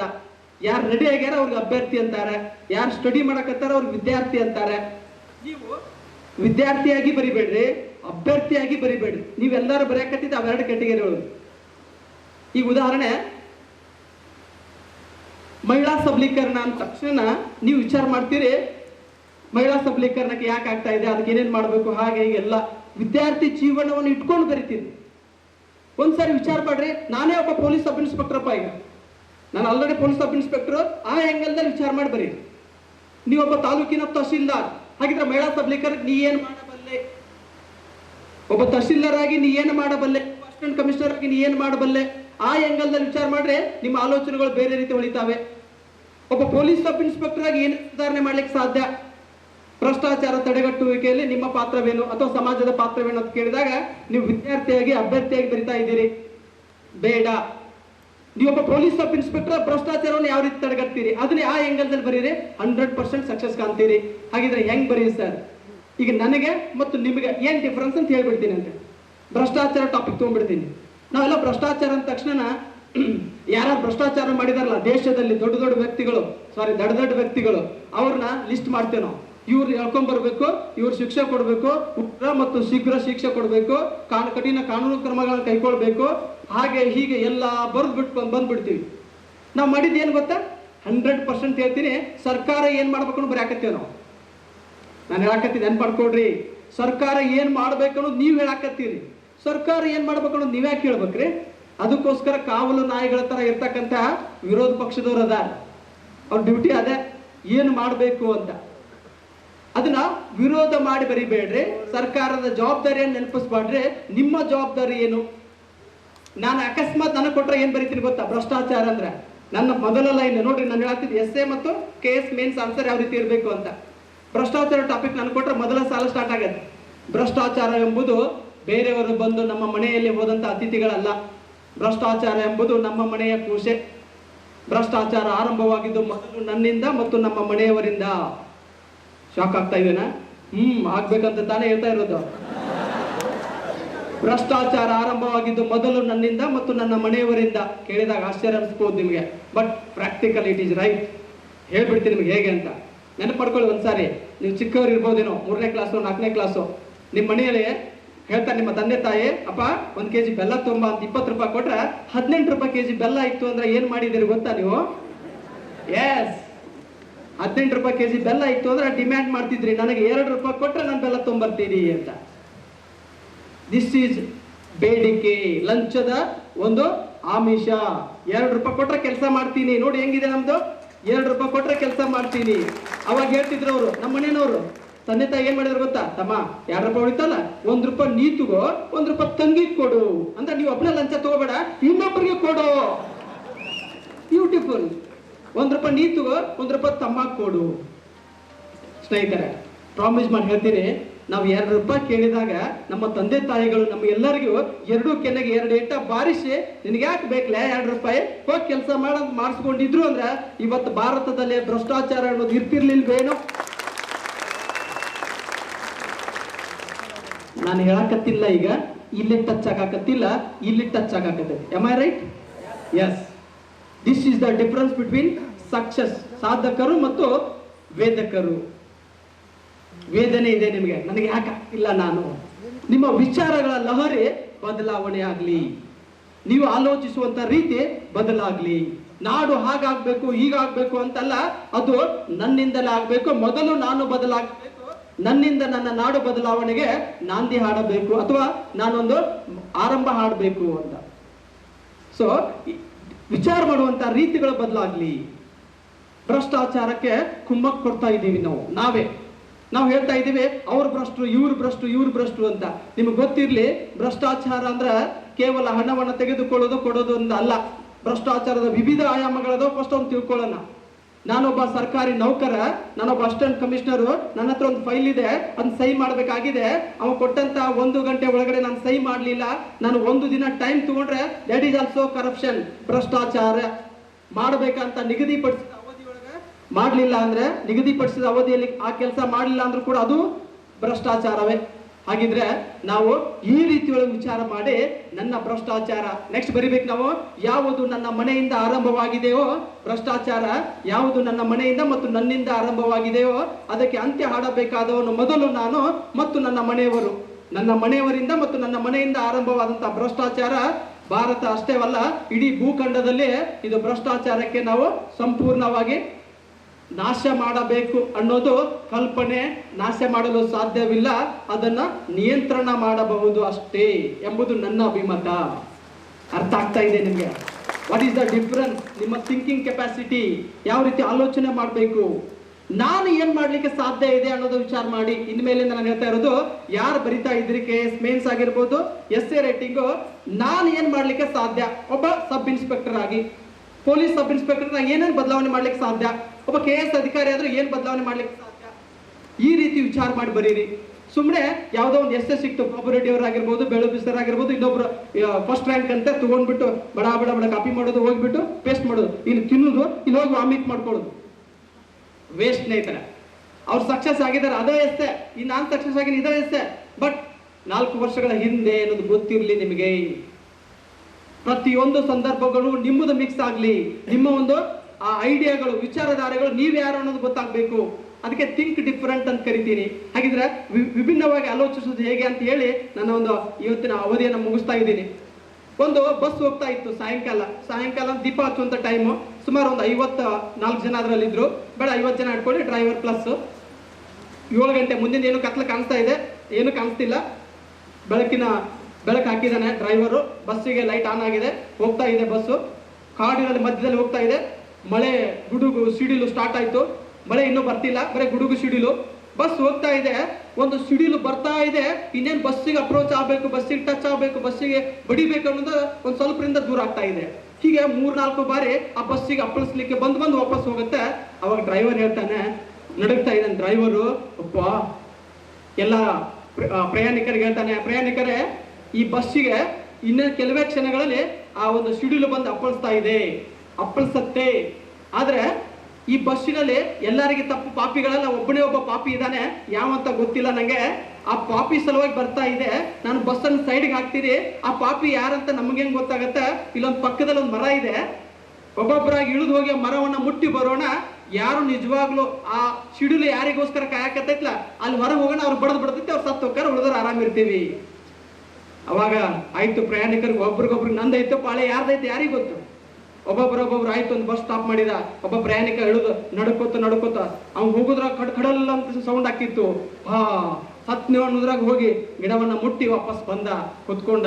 ಮತ್ತೊಬ್ಬ ಹೋದ, ಅವನು ಮುಟ್ಟಿ ಬಂದ. ಹೀಗೆ ಎಲ್ಲಾರು ಒಬ್ಬೊಬ್ರು ನಡ್ಕೋತ ಡ್ರೈವರ್ ಹೋಗಿ ಬಂದ, ಕಂಡಕ್ಟರ್ ಹೋಗಿ ಬಂದ, ಲಾಸ್ಟಿಗೆ ಒಬ್ಬ ಉಳಿದ. ಅವನ ಪರಿಸ್ಥಿತಿ ಹೆಂಗಿರ್ಬಾರ್ದು? ಆ ಪಾಪಿ ಯಾರು? ಅವನೇ. ಎಲ್ಲ ಇಡೀ ಬಸ್ನ ಪ್ರಯಾಣಿಕರು ಹೇಳ್ತಾ ಇದ್ರು, ಥೂ ನನ್ನ ಮಗನೇ, ನಿನ್ನ ಒಬ್ಬನ ಸಂಬಂಧ ಇಷ್ಟೆಲ್ಲ ಹೈರಾಣ ಮಾಡಿದ್ ನನಗೆ. ಎಲ್ಲರೂ ಬೈತಾ ಇದ್ರು. ಅಪ್ಪ ನನ್ನ ಜೀವನದ ಅಂತ್ಯ ಕ್ಷಣ ಇದು, ನಾನು ಸತ್ತೇ ಹೋಗ್ತೀನಿ, ಹೇಗ್ ಮಾಡ್ಲಿ? ಯಾಕಂದ್ರೆ ಎಲ್ಲರೂ ಮುಗ್ದಿದೆ. ಲಾಸ್ಟಿಗೆ ನಾನೇ ಪಕ್ಕ ಗೊತ್ತಾಗ್ಬಿಟ್ಟಿದೆ. ಅವ ನಡ್ಕೋತ ಹೋಗಿ ಇನ್ನೇನ ಗಿಡವನ್ನ ಮುಟ್ಟಬೇಕು ಅನ್ನೋದ್ರಾಗ ಸಿಡ್ಲು ಹೊಡಿದೈತಿ. ಸಿಡ್ಲು ಹೊಡೆದಾಗ ಎಲ್ಲ ಸುಟ್ಟು ಭಸ್ಮ ಆಗತ್ತೆ. ಯಾವುದು ಗೊತ್ತಾ? ಇಡ ಅಲ್ಲ, ಬಸ್ಸು ಮತ್ತು ಬಸ್ನಲ್ಲಿರ್ತಕ್ಕಂಥ ಉಳಿದಂಥ ಎಲ್ಲ ಜನ. Think different. ಸತ್ತಿದ್ದು ಅವ ಅಲ್ಲ, ಆ ಬಸ್ನಲ್ಲಿರ್ತಕ್ಕಂಥ ಎಲ್ಲ ಜನ. ಆಶ್ಚರ್ಯ ಆಯ್ತಂತೆ. ಅವಾಗ ಒಬ್ಬ ಸ್ವಾಮೀಜಿ ಹೇಳ್ತಾರೆ, ನಿಜವಾಗ್ಲೂ ಬದುಕಿದ್ದು ಎಲ್ಲರೂ ಬದುಕಿದ್ದು ಯಾರಿಂದ ಅಂದ್ರೆ ಆ ಪುಣ್ಯಾತ್ಮನಿಂದನೇ. ಆ ಪುಣ್ಯಾತ್ಮನ ಸಮೀಪ ಬರ್ತಿರ್ಲಿಲ್ಲ ಅಂತ ಆ ಸಿಡಿಲು. ಅವು ಇದ್ದಿದ್ದರಿಂದಲೇ ಎಲ್ಲರಿಗೆ ಸೇಫ್ ಆಗಿತ್ತು. ಬಟ್ ಅವ್ರು ಅದನ್ನ ಉಲ್ಟಾ ತಿಳ್ಕೊಂಡಿದ್ರು ಅಂತ. ಅವ ಎಲ್ಲಿವರೆಗೆ ಅವ್ರ ಜೊತೆ ಇದ್ದ ಅಲ್ಲಿವರೆಗೆ ಎಲ್ಲರೂ ಆರಾಮಿದ್ರು. ಅವ ಯಾವಾಗ ಹೊರಗಡೆ ಹೋದ ಎಲ್ಲರೂ ಸತ್ತು ಹೋದ್ರು ಅಂತ. ನಿಮ್ಮ ಪರಿಸ್ಥಿತಿನೂ ಹಾಗೆ. ನಾನು ಯಾಕೆ ಹೇಳ್ತಾ ಇದ್ದೀನಿ ನಿಮ್ಗೆ ಅಂದ್ರೆ, ನೀವು ಓದ್ಲಿಕ್ಕೆ ಸಾಧನೆ ಹಾದಿಯಲ್ಲಿ ಸಾಗ್ತಾ ಇರುವಂತ ಸಂದರ್ಭದಲ್ಲಿ ನಿಮ್ಮ ತಂದೆ ತಾಯಿಗಳು ಈ ನನ್ನ ಮಕ್ಕಳು ಇರಬಾರ್ದಾಗಿತ್ತು ಅಂತ ಬೈಯುವಂತ ಪರಿಸ್ಥಿತಿನ ಎಷ್ಟೋ ಜನ ನೋಡಿದೀನಿ ನಾನು. ನಿಮ್ಮ ಕಾಕ ಮಕ್ಕಳು ಇರಬಾರ್ದು, ನಿಮ್ಮ ಜಾಯಿಂಟ್ ಫ್ಯಾಮಿಲಿ ಇದ್ರೆ ಎಷ್ಟು ಜನ ತ್ರಾಸ ಆಕೈತಿ. ಸರ್ ನಮ್ಮ ಅಣ್ಣನ ಮಕ್ಕಳು ಬರ್ತಾನೆ ಓದಕತ್ರ ಕಸ್ಕೊಂಡು ಹೋಗ್ತಾವ್ರಿ ಸರ್, ಅವು ಇರ್ಲಿಲ್ಲ ಅಂದ್ರೆ ಸಾಧನೆ ಮಾಡ್ತಿದ್ಯಾ. ನಿಮ್ಮ ಸ್ಟುಪಿಡ್ ತನ ಅದು. ನಾನು ಆಗಲೇ ಹೇಳಿದಂತ ದೃಷ್ಟಾಂತ ನೆನಪಿಟ್ಕೊಳ್ಳಿ. ನೀವು ಯಾರ ಮಧ್ಯದಲ್ಲಿ ಇದಿರಲ್ಲ ಅಲ್ಲಿ ಇರುವುದರಿಂದ ನೀವು ಸೇಫ್ ಆಗಿದ್ದೀರಿ ಅನ್ನೋದು ಸತ್ಯ ಗೊತ್ತಿರ್ಲಿ. ಅವರೆಲ್ಲರ ಒಂದು ಮಾರಲ್ ಸಪೋರ್ಟ್ ನಿಮ್ಗೆ ಬಹಳ ಮುಖ್ಯ. ಅದನ್ನ ನೆಗೆಟಿವ್ ಆಗಿ ತಗೋಬೇಡಿ, ಪಾಸಿಟಿವ್ ಆಗಿ ತಗೊಳ್ಳಿ. ಹಾಗಿದ್ರೆ ನಾನೇನು ಓದುವಾಗ ನಮ್ಮ ಅಕ್ಕನ ಮಕ್ಳು ಇರ್ಲಿಲ್ವಾ? ಇದ್ರು ಅವರು. ನಾನು ಅದನ್ನ ನೆಗೆಟಿವ್ ಇದನ್ನ ಪಾಸಿಟಿವ್ ಆಗಿ ಮಾಡ್ತಿದ್ದೆ ಗೊತ್ತಾ? ಹೇಳ್ಬಿಡ್ತೀನಿ ನೋಡಿ. ನನಗೆ ಗೊತ್ತಾ ಇದೆಯಲ್ಲ, ನಾನು ಓದುವಾಗ ನನಗೊಂದು ಗ್ಲಾಸ್ ನೀರು ಬೇಕು ಅಂದ್ರೆ ಏನೂ ಇಲ್ಲ, ಮಕ್ಳಿಗೆ ಯಾವಾಗ ರಿವರ್ಸ್ ಹೇಳ್ಬೇಕ್ರಿ. ಲೇ ಇಲ್ಲಿ ಕುತ್ಕೋಬೇಡ ಅಂದ್ರೆ ಸಾಕು ಮುದ್ದ ಬಂದು ಕುತ್ಕೋತಾವ. ಇನ್ನು ಮುಟ್ಟಬೇಡ ಅಂದ್ರೆ ಯಾಕೆ ಮುಟ್ಟಬೇಡ ನಾವು ಮೊದಲು ಮುಟ್ಟೆ ನೋಡೋಣ ಅಂತಾರ. ನನಗೊಂದು ಗ್ಲಾಸ್ ನೀರು ಬೇಕಂದ್ರೆ ನಾವು ಓದಾಕತ್ತೀನಿ. ಈಗ ನನ್ನ ಪಕ್ಕದಲ್ಲಿ ಎಲ್ಲಿ ಒಂದು ಗ್ಲಾಸ್ ನೀರು ಇರಬಾರ್ದು ಅಂತ ಇಷ್ಟೇ ಓದ್ಬಿಟ್ರೆ ಸಾಕು, ತಂದು ಇಟ್ಟಿರ್ತಿದ್ದವ ನೀರು ಕುಡಿತಿದ್ವಿ. ಅವ ಇಲ್ಲಿಂದ ಹೋಗ್ಬೇಕಾಗಿತ್ತಾ? ನೋಡಪ್ಪ ನಾವು ಓದುವತ್ತೆ, ನೀ ಇಲ್ಲೇ ಕುತ್ಕೋ, ಎಲ್ಲಿ ಹೋಗ್ಬೇಡ. ಬೇಕಾದ್ರೆ ಹೇಳಿ ನೋಡ್ರಿ ನಾವು, ನೀ ಎಲ್ಲಿ ಹೋಗೋಂಗಿಲ್ಲ, ಇಲ್ಲೇ ಕುತ್ಕೋಬೇಕು ಅಂದ್ಬಿಟ್ರೆ ಸಾಕು, ಮೊದಲು ಅಗರ್ಕ ಕಡೆಕ ನಾವು. This is the skill.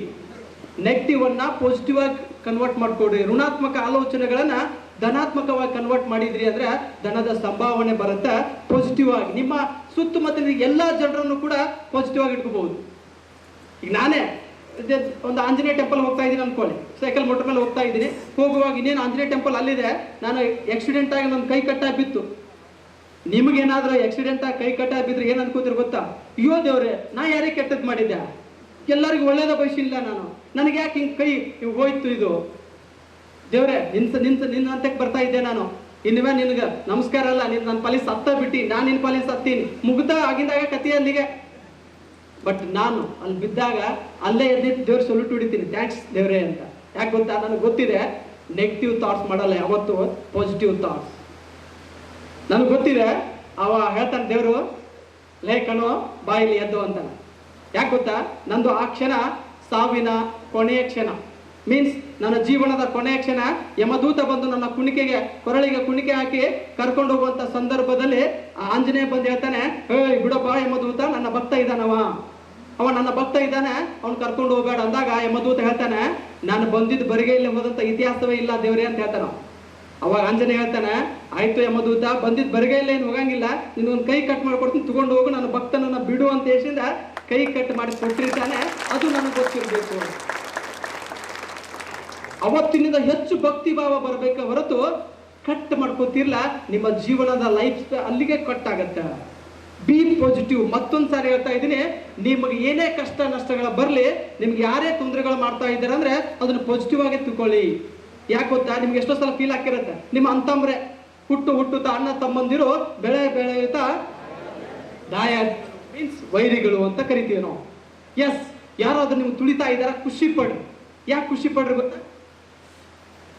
ಒಂದು ಬೈಕ್ ನೋಡಿದ್ದೆ ನಾನು. ಏನು ಬೈಕಿನ ಹಿಂದ್ಗಳು ಒಂದು ಆಟೋದಾಗ ಬರ್ದಿರ್ತಾರೆ, ಅವಳು ಹಿಂಗೆ ಹಂಗೆ ಹಿಂಗೆ ಅಂತ ಆಟೋದ ಲೈನ್ ಬರ್ದಿರ್ತಾರಲ್ಲ, ಬೈಕ್ ನಾವು ಬರ್ದಿದ್ದೆ, ನಾವು ಸಲ್ಯೂಟ್ ಹೊಡೆದು ಬಂದಿದ್ದೀನಿ. ಏನ್ ಬರ್ದಿದ್ದು ಗೊತ್ತಾ? ಶತ್ರುಗಳ ಆಶೀರ್ವಾದ ಅಂತ. ಶತ್ರುಗಳ ಆಶೀರ್ವಾದ. ಶತ್ರುಗಳ ಚಪ್ಪಲಿ ತಗೊಂಡು ತಾವು ಹೊಡ್ಕೋಬೇಕು ಅವರು. ಎಂತ ಓಡಿಸ್ರಿ ನೀವು, ಹಂಗಿರ್ಬೇಕು ಅಂತ ನಾ ಬಯಸೋದೇನಂದ್ರೆ, ನಿಮ್ಗೆ ಯಾರಾದ್ರೂ ತುಳಿತಾ ಇದ್ದಾರ ಅವ್ರಿಗೊಂದು ಥ್ಯಾಂಕ್ಸ್ ಹೇಳ್ಬಿಡ್ರಿ ಒಂದ್ಸಲ. ಯಾಕೆ ಗೊತ್ತಾ? ಬೀಜ, ನೀವು ನಾಗಲೇ ಹೇಳಿದ್ರಿ, ನೆನ್ಪಿಟ್ಕೊಡ್ರಿ, ಬೀಜ ನಿಮ್ಮನ್ನು ಭೂಮಿ ಒಳಗೆ ತುಳಿತಾ ಇದ್ದಾರೆ ಅಂದ್ರೆ ಅವ್ರಿಗೊಂದು ಥ್ಯಾಂಕ್ಸ್ ಹೇಳಾರ್ದ ಮತ್ತೇನು ಹೇಳ್ತೀರಿ? ನಿಮ್ಗೆ ಯಾಕೆ ತುಳಿಯಾಕತ್ತಾರ ಅಂದ್ರೆ ಆ ಮಣ್ಣೊಳಗೆ ಹಾಕಿ ಯಾವಾಗ ನೀವು ತುಳಿತಾರ ಮಣ್ಣೊಳಗಡೆ ಹೋಗ್ತೀರಿ, ಯಾವಾಗ ಒಳಗಡೆ ಹೋಗ್ತೀರಿ ಅವಾಗ ಹೊರಗಡೆ ಬರ್ತೀರಿ ಅಂತ. ಹೊರಗಡೆ ಬರೋದು